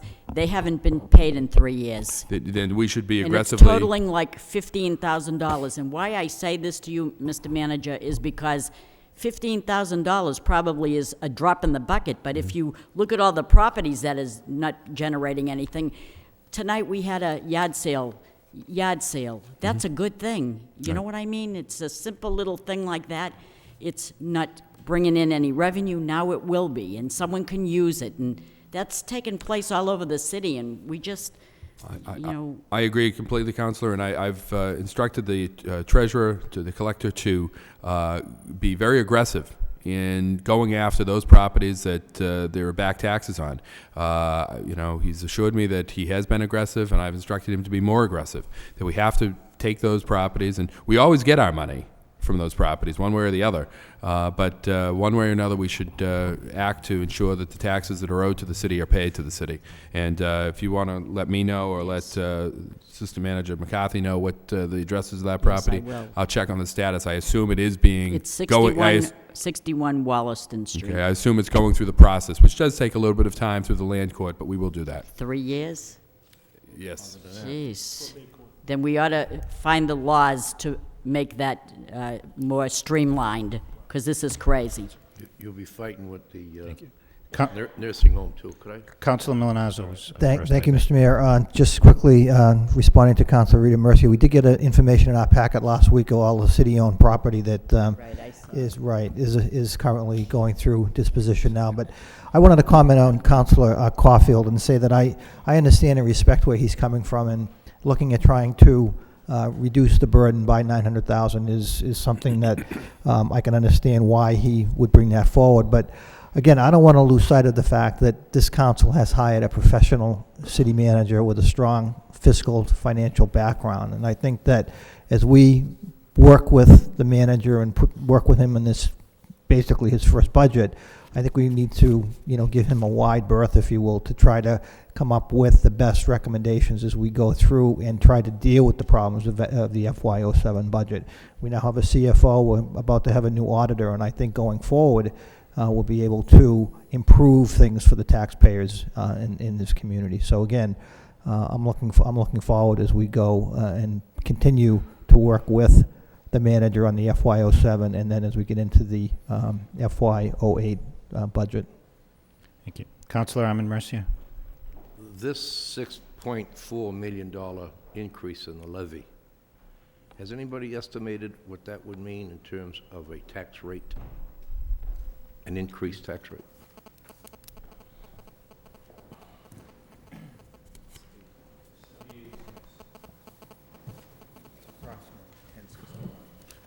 It's approximately $10.61 for a residential rate. What's the increase? The increase? Would be, what's the tax rate now? It was 10.07 in 06. So Okay. So it's about 57 cents. But keep in mind that the values went up by $6,000 as well. Mm-hmm. So the average tax bill is about $220 more. And the votes that we've taken tonight, does that set the tax rate? Is that what we're sending into DOR?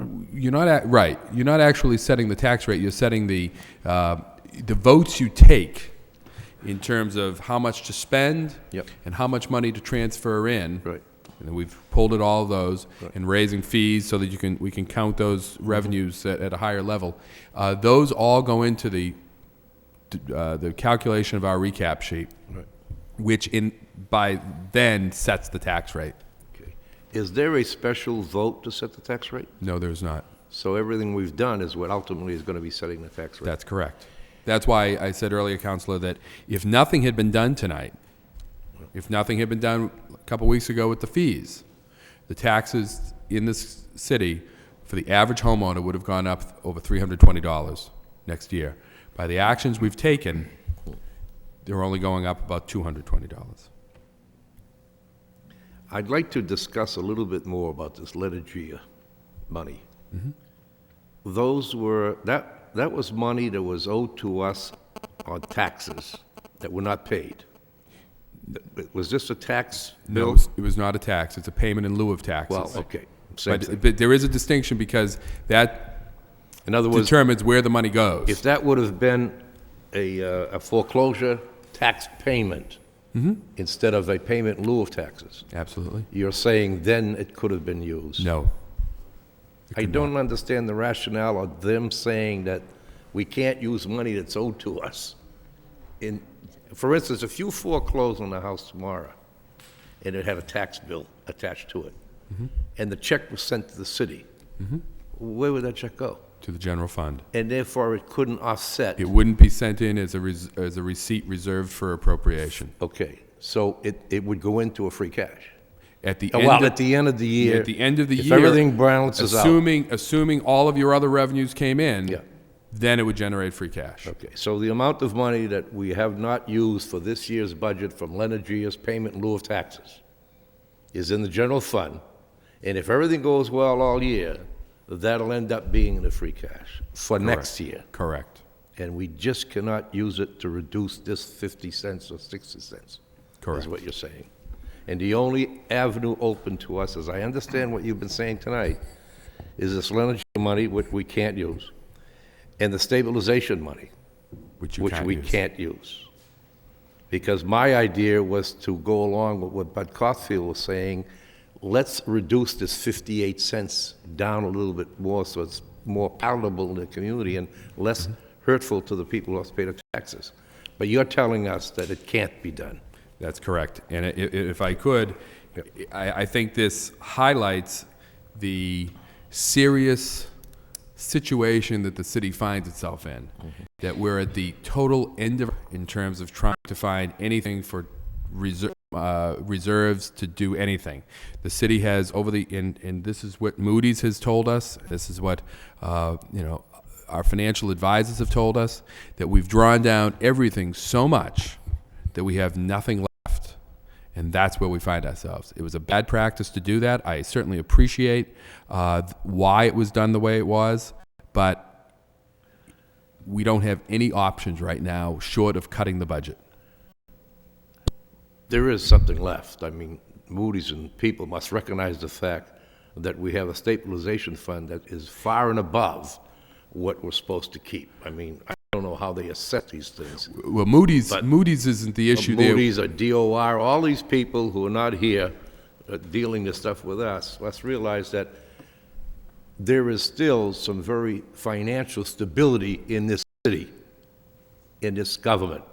When you have, how much is it in the stabilization fund? 6 million? 4.2. 4.2. State says 2 is all you keep, so there's an extra 2 million there. And I don't like the prophet of doom approach when we're not broke. Now, we're not rich, but we're not broke either. So I guess I'll just end it with that statement. Right. Mr. Manager. I just want to be clear on this, that the law that set up this fund says what it can be used for. Right. And I don't dispute that. We're just complying with the law.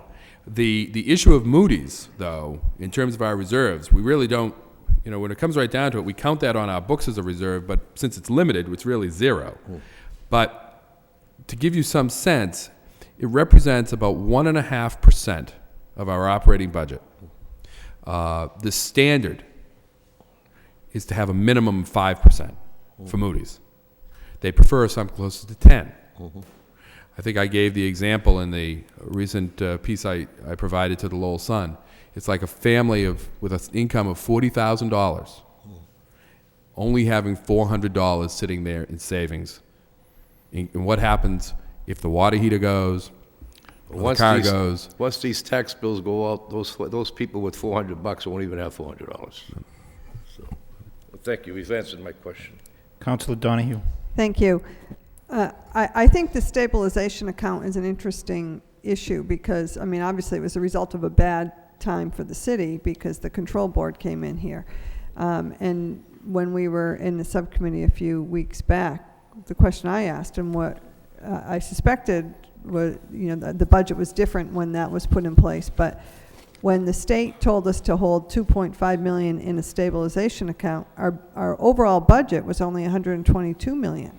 Not 200, what was it now, 280. If the control board were to come in today, I think they'd probably look at the 2.5 or 4 million and ask for a figure much higher based on our overall budget. Now, I don't want them coming back, don't get me wrong. I'm just saying that when it is relative to, what the 2.5 million of a $122 million budget versus a $280 million budget is a big difference. But if I understand what's being said, and I too appreciate if there's a place or a pocket to get some money from to make this increase not as much of a sting, let's look for it.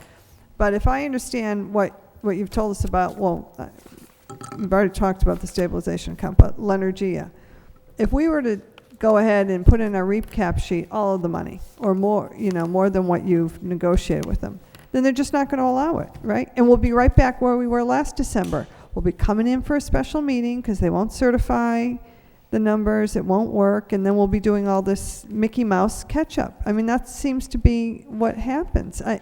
I may not agree with their rationale, but you know what? They're the ones who have to certify, the numbers for us, and it is true. We have run out of options. We've discussed every single one here. So, if we could, and I understand the rationale, but I think the shorthand answer is if we went ahead and used more than the 525, they won't allow it, and we'll be back in a special emergency meeting to try and find out what we're going to do, or redo the numbers like we did before. I may not like it, but that's what the answer is. Councilor Caulfield?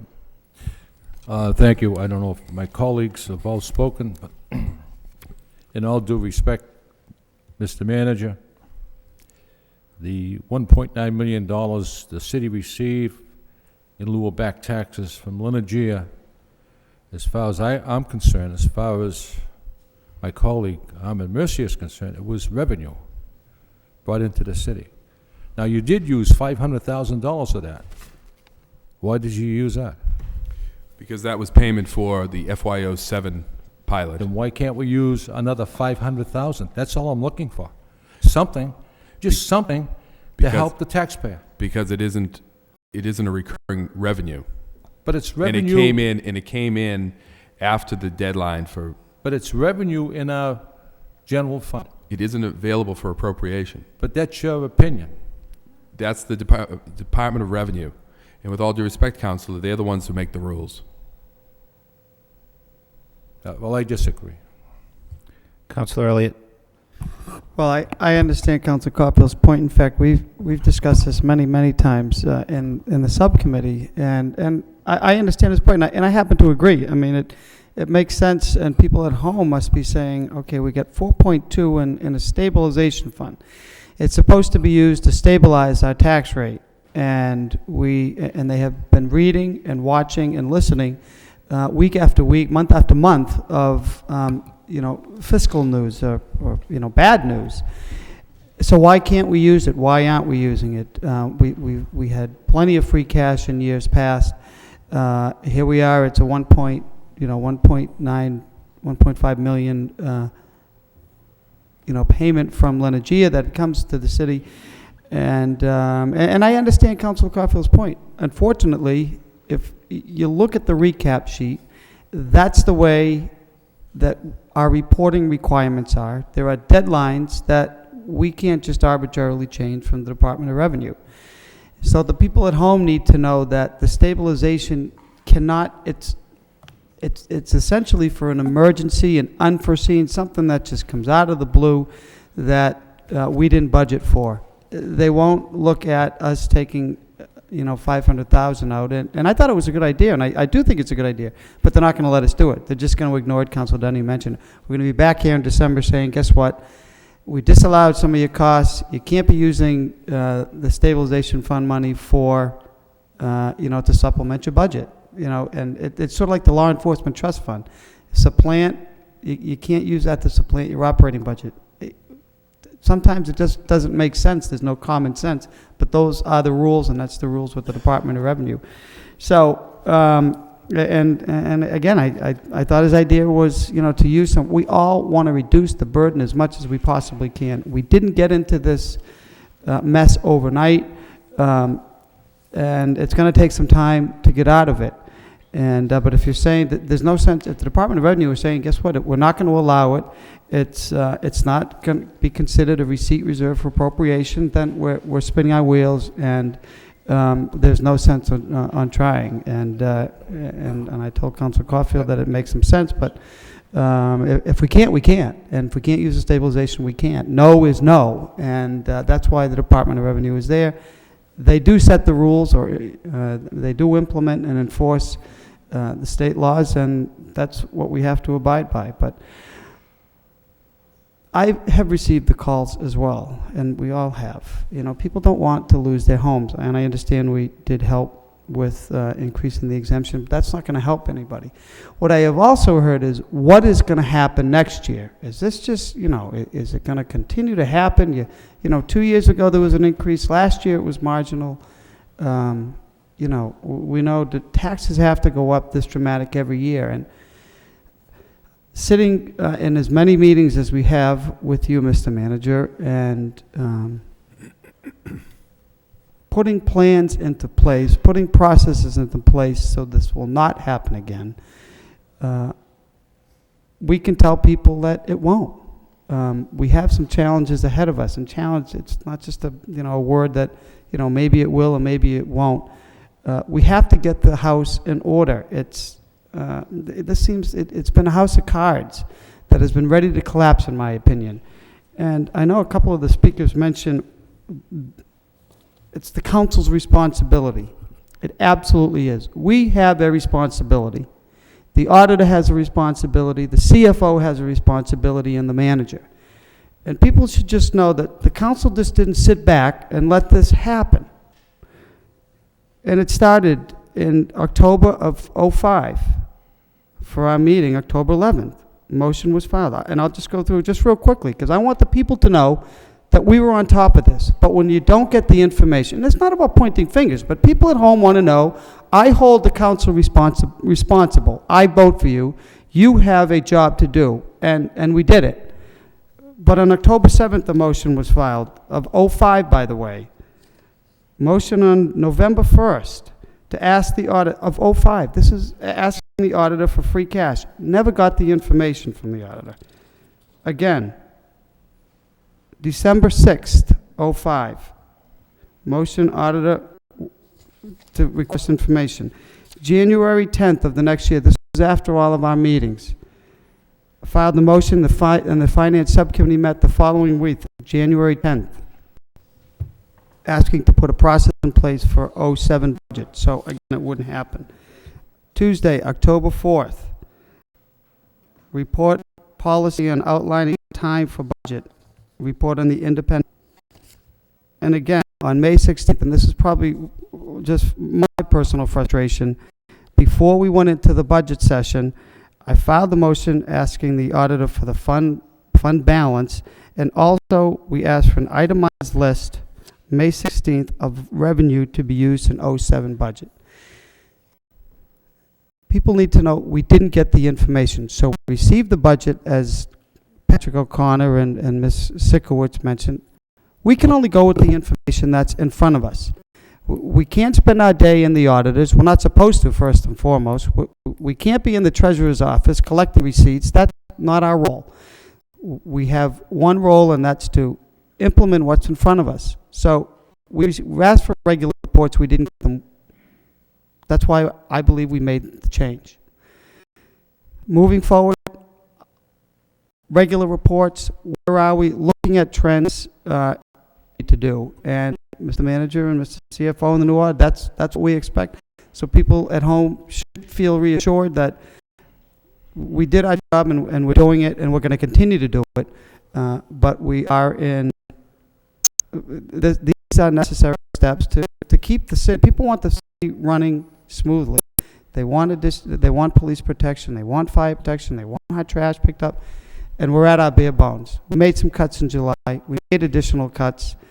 We don't want layoffs, but also, more importantly, we don't want people to feel that they're not getting the services.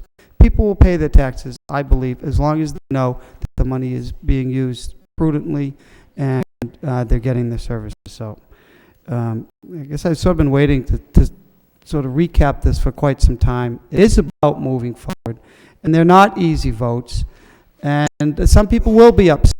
But do we all have the best interests of the city in mind? And these are some of the tough votes. So just wanted to state that. Thank you, Mr. Mayor. I think that concludes discussion on this issue, which brings us back to subcommittee reports. And I believe there's one from Councilor Broderick. Thank you, Mr. Mayor. We had a subcommittee report meeting for the Auditor Oversight Subcommittee regarding the hiring of the new auditor. And essentially, we were supplied with a contract from the City Solicitor's Office to hire Cheryl Wright. The terms were the same, basically the same as the City Manager's contract we recently voted on, but with the department head benefits. And basically, to give a rundown, an overview, salary would be essentially $85,000. I think it was $84,941. We're looking at 4 months severance pay in the event of a termination. There's a mutual notification clause 90 days prior to, it's a 3-year contract, 90 days prior to the expiration. Both parties should give notice of the intent to renew and negotiate renewal. Some of the important clauses that will help the council, I believe, moving forward is there's a clause set to show cause and what would be cause for termination, and also to set goals. I think once we get Ms. Wright on board, we should have a auditor oversight committee meeting to establish some goals. As Councilor Elliott just mentioned, you know, and as DOR mentioned, we need to be able to get revenue reports, forecasts, expenditures. We should be able to get these reports by the 10th of the month, every month for the prior month. So we can set some goals in terms of that. And as Councilor Caulfield said, there's no annuity. But there is another important issue was the notice requirement for vacation and sick time. The auditor will, as all employees do, notify Human Relations, but also notify the mayor's office ahead of time for vacation time and also for sick time as necessary, so that any council that needs to know can call down and check with the mayor's office. Those are the basics. A motion was made by Councilor Donahue, seconded by Councilor Rita Mercia, to recommend approval of the contract, and that's the report. Thank you. Councilor Rita Mercia? Well, there were three issues in this drawn-up contract that I supported, that the auditor knows that she has to come to the city council meetings, that she knows the hour of her being here, which is whatever time it said, and the third was that she reports to the mayor. So if she's going on vacation, we would know that through you, and so this is defined in this contract. So these are things that I support. Okay, thank you. Anyone further? So, Councilor Caulfield. I have just two things before we adjourn. Well, we still have items on the Oh, agenda here. I'm sorry. Okay. So, Move approval. motion to approve and execute the contract with the city auditor by Councilor Donahue, second by Councilor Broderick. Any discussion on that motion? Roll call. Mayor Martin? Yes. Councilor Arman Mercia? Yes. Councilor Rita Mercia? Yes. Councilor Milonazo? Yes. Councilor Ramirez? Yes. Councilor Broderick? Yes. Councilor Caulfield? Yes. Councilor Donahue? Yes. Councilor Elliott? Yes. 9 yeas. 9 yeas, the contract is approved. Under the motions, first motion is by Councilor Elliott. City Council requests the city manager have the chief financial officer and investment performance and its related costs to the city. Second by Councilor Rita Mercier. Councilor Elliott. Is there- I'm sorry, there is somebody registered to speak. Patrick O'Connor, I believe.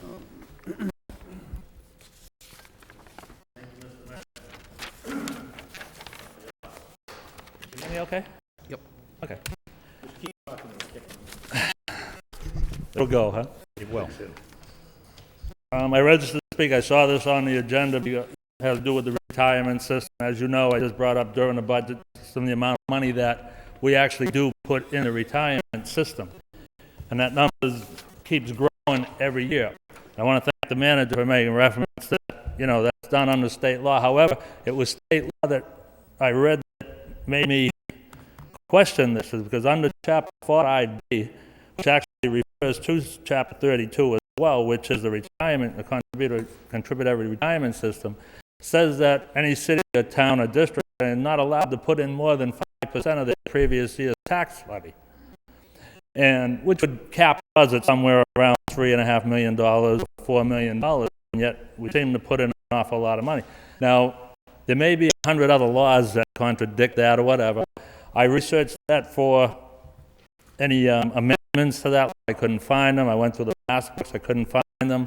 And that's why I just questioned it, and it was always a curiosity, man. Something else that stuck into my head regarding the retirement system was something that was brought up a number of years ago, 3 or 4 years ago.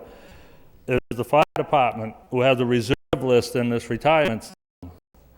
And it's my understanding that there's some 30 or 33 people on this reserve list that, while not working for the city, are allowed to accrue up to 5 years in this retirement system.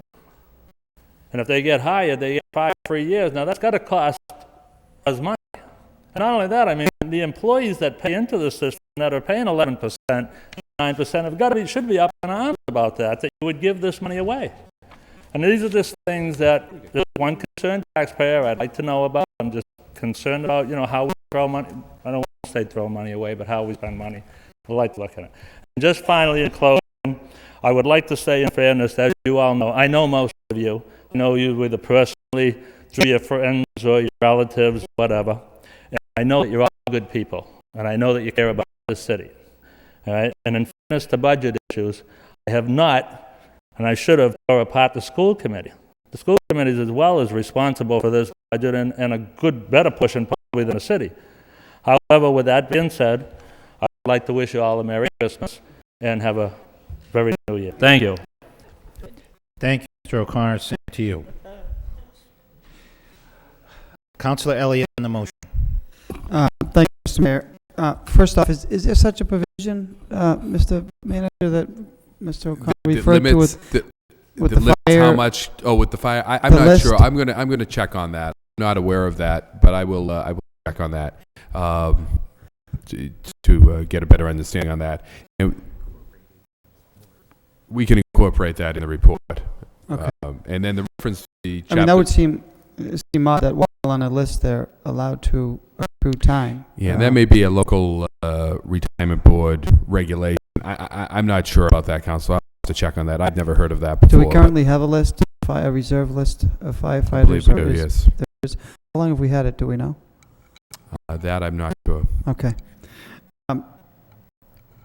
Well, itself, I'm just concerned about, actually, as Mr. O'Connor indicated, the cost of the budget for the pension system, and I know it is matching, and the performance of the fund seems to be in line with others, but as part of the report, Mr. Moses, are you the chair of, are you the chairperson of the retirement fund? I'm not the chair, but I am a member.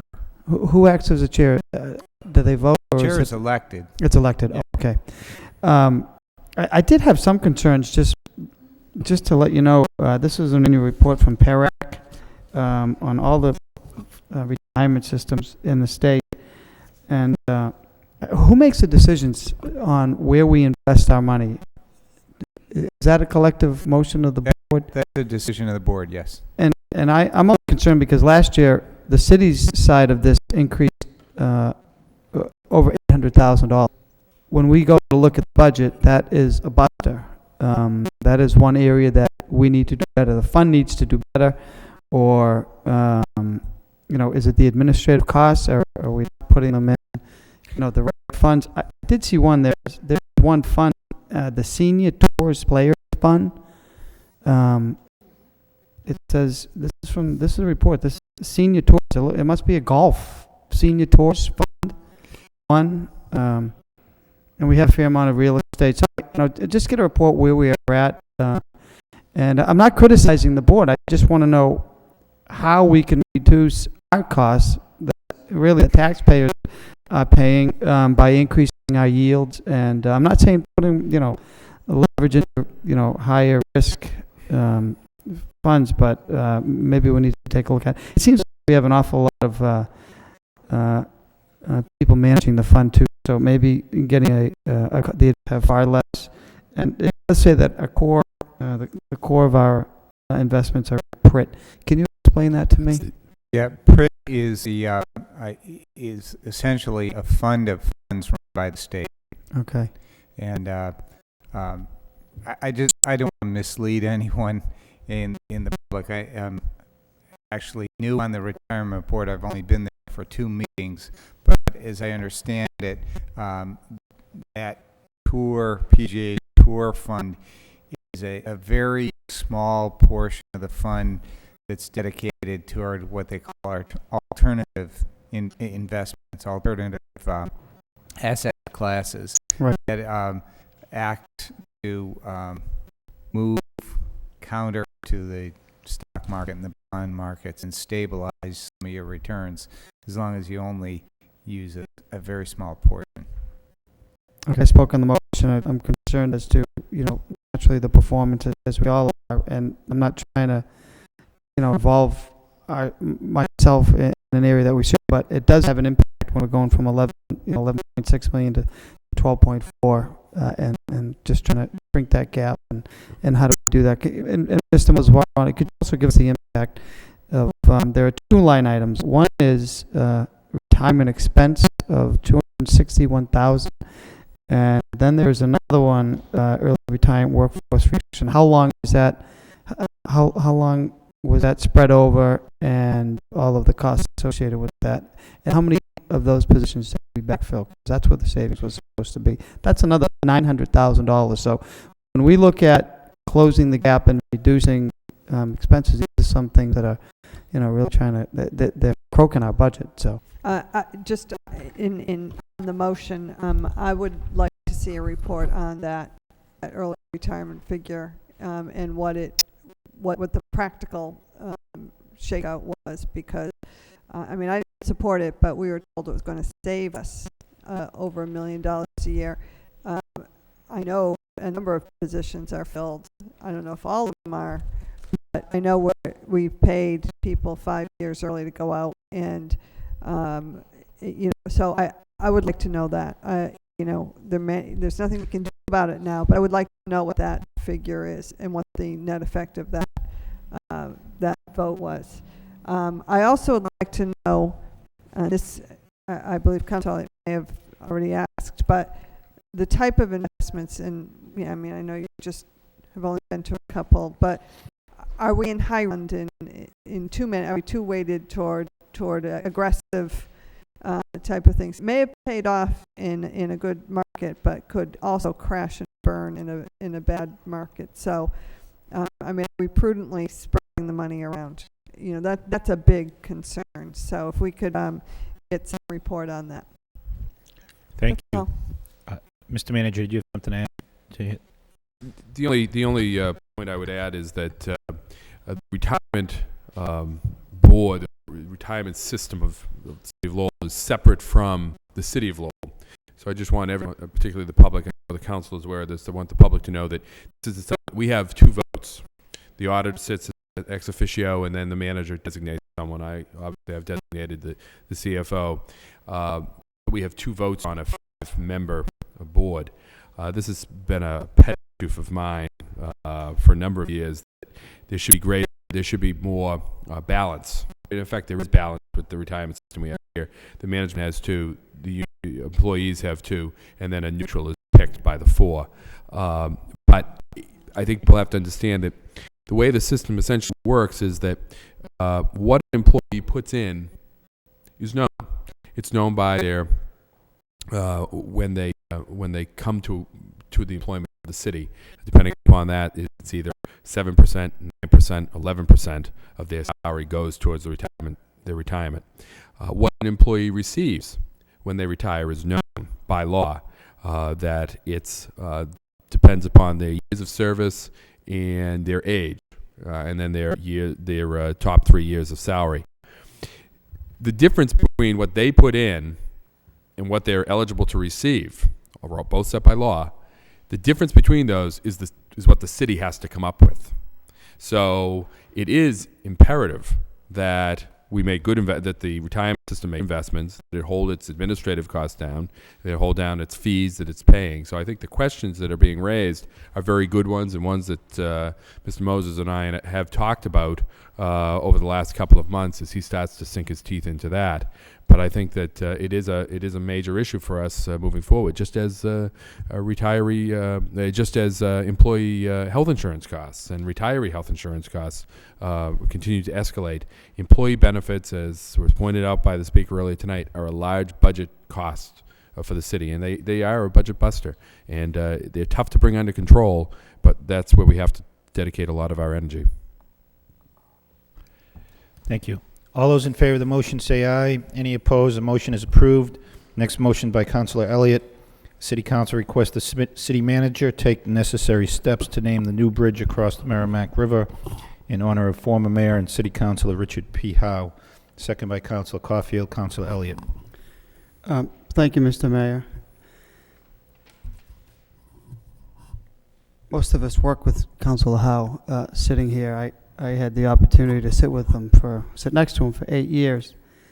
He began his career in 1965 and was elected to 22 consecutive terms, 2-year terms on Lowell City Council. He served as mayor 4 times. His list of accomplishments are quite lengthy that I won't go into tonight. I guess I'll speak just real briefly about what I think my experiences were with Dick Howe.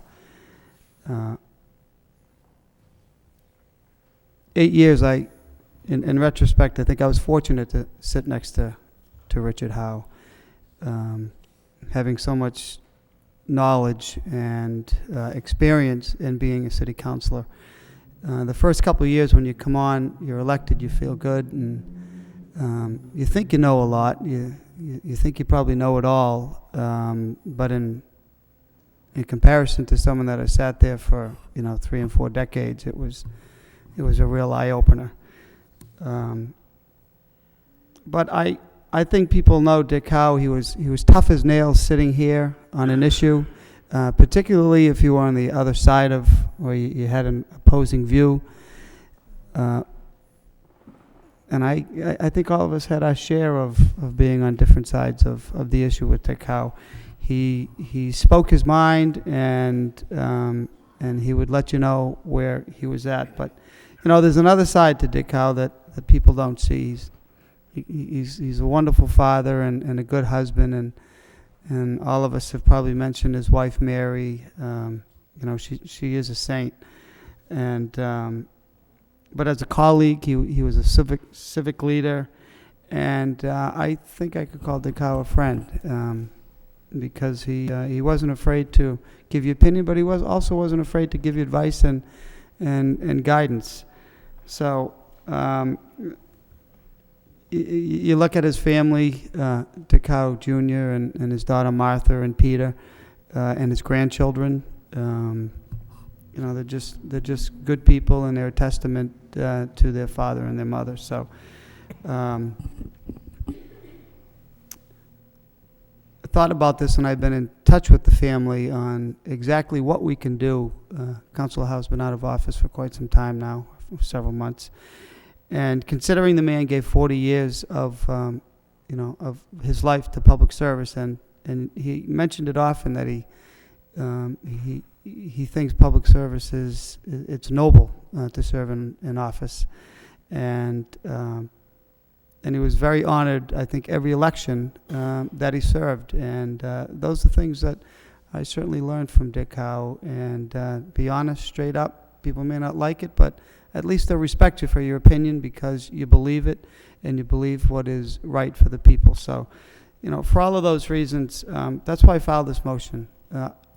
I know the bridge isn't being built yet, but it will, I think it'll go in a timely manner, and I didn't want an opportunity to go by to recognize Councilor Howe for his service, his dedication, and his leadership for all the times that he served. So those are my comments at this point. I'm sure my colleagues will have other things to say either now or at the appropriate time, but I think it'd be the appropriate testament to someone who has committed his life to public service here in Lowell. Thank you. Anyone further? Councilor Caulfield? Thank you, Mr. Mayor. It's certainly a noble motion. I just have a question to Councilor Elliott. Did you contact Councilor Howe and his agreement with this? I spoke to his family. Oh, I spoke to a couple of people in his family. I didn't speak to Councilor Howe himself. I'm sure I would know Councilor Howe's answer, and being the humble person that he wanted, he didn't want any farewell, he didn't want any speeches, he didn't want any parties, but the family is honored by it, and so is he. Thank you. Councilor Rio-Marcia? Thank you, Mr. Mayor. I can remember Councilor Howe's last words with this council, not the one sitting, but the last one, saying it was the worst council he has ever supported, worked with. And here we are going to name a bridge after someone that really didn't care for us in the first place. But there is one true statement that Councilor Elliott said, and that was that his wife, Mary, is a saint. And I would amend the motion to name the bridge after Mary Howe. That would be my opinion. But all in all, he has served for 40 years. That is a remarkable accomplishment. So if it came down to brass nails, I would bite my tongue and I would support it. All right, so that's not a motion in substitution then. Yeah. I thought it was the council with Councilor Tenzar on it that he said was the worst council, but Well, I was in it one way or another. And you know, we weren't invited to his last party. So, I mean, this is really ludicrous, Yeah. but be that as it may. He may not have wanted a party, he just didn't want us at the party. thank you. Councilor Donahue? Yeah, yeah, I mean, obviously, I'll support the motion. I think we better make sure that we have naming rights, because the state's paying for the bridge, and I'm sure you could communicate this to the state delegation, but that's all. I think we should just cover all bases. We own the bridge now, but when they pay for it, let's just make sure we have those rights. And I think there are a number of things said in jest, perhaps, or perhaps not, but I think, given the late hour, others of us would have things to say at the time this does come back for a formal vote. Thank you, Mr. Mayor. If I could just make one suggestion that I heard. I don't know where it's going, but there is a bridge already there, the University Avenue Bridge. And I remember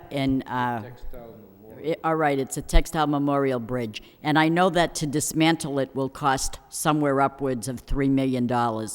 Yet why can't it stay there and make it a footbridge for this is a suggestion that someone said, and make it a footbridge just for the students at the university? And be that as it may, in Shelburne Falls is a bridge. It's called the Bridge of Flowers. Maybe we could do something in a memorial that way. I don't know. And we can name that one after Mary. All right, all those in favor of the motion say aye. Any opposed? The motion is approved. Councilor Caulfield? Thank you, Mr. Mayor. One question from you to the manager. Mr. Manager, is it next week we're going to set the tax rate? There is no vote to set the tax rate. I No vote. think we discussed that earlier, Councilor, that there's no Well, we have vote to take that's a ever final. We have to take a final vote on it. No, you did that tonight. Okay. Okay. I just want to let it be known that Saturday, December 16th, from 6 a.m. to 12 noon, the Warren Shaw and the WCAP will present its annual Salvation Army Radiothon and auction.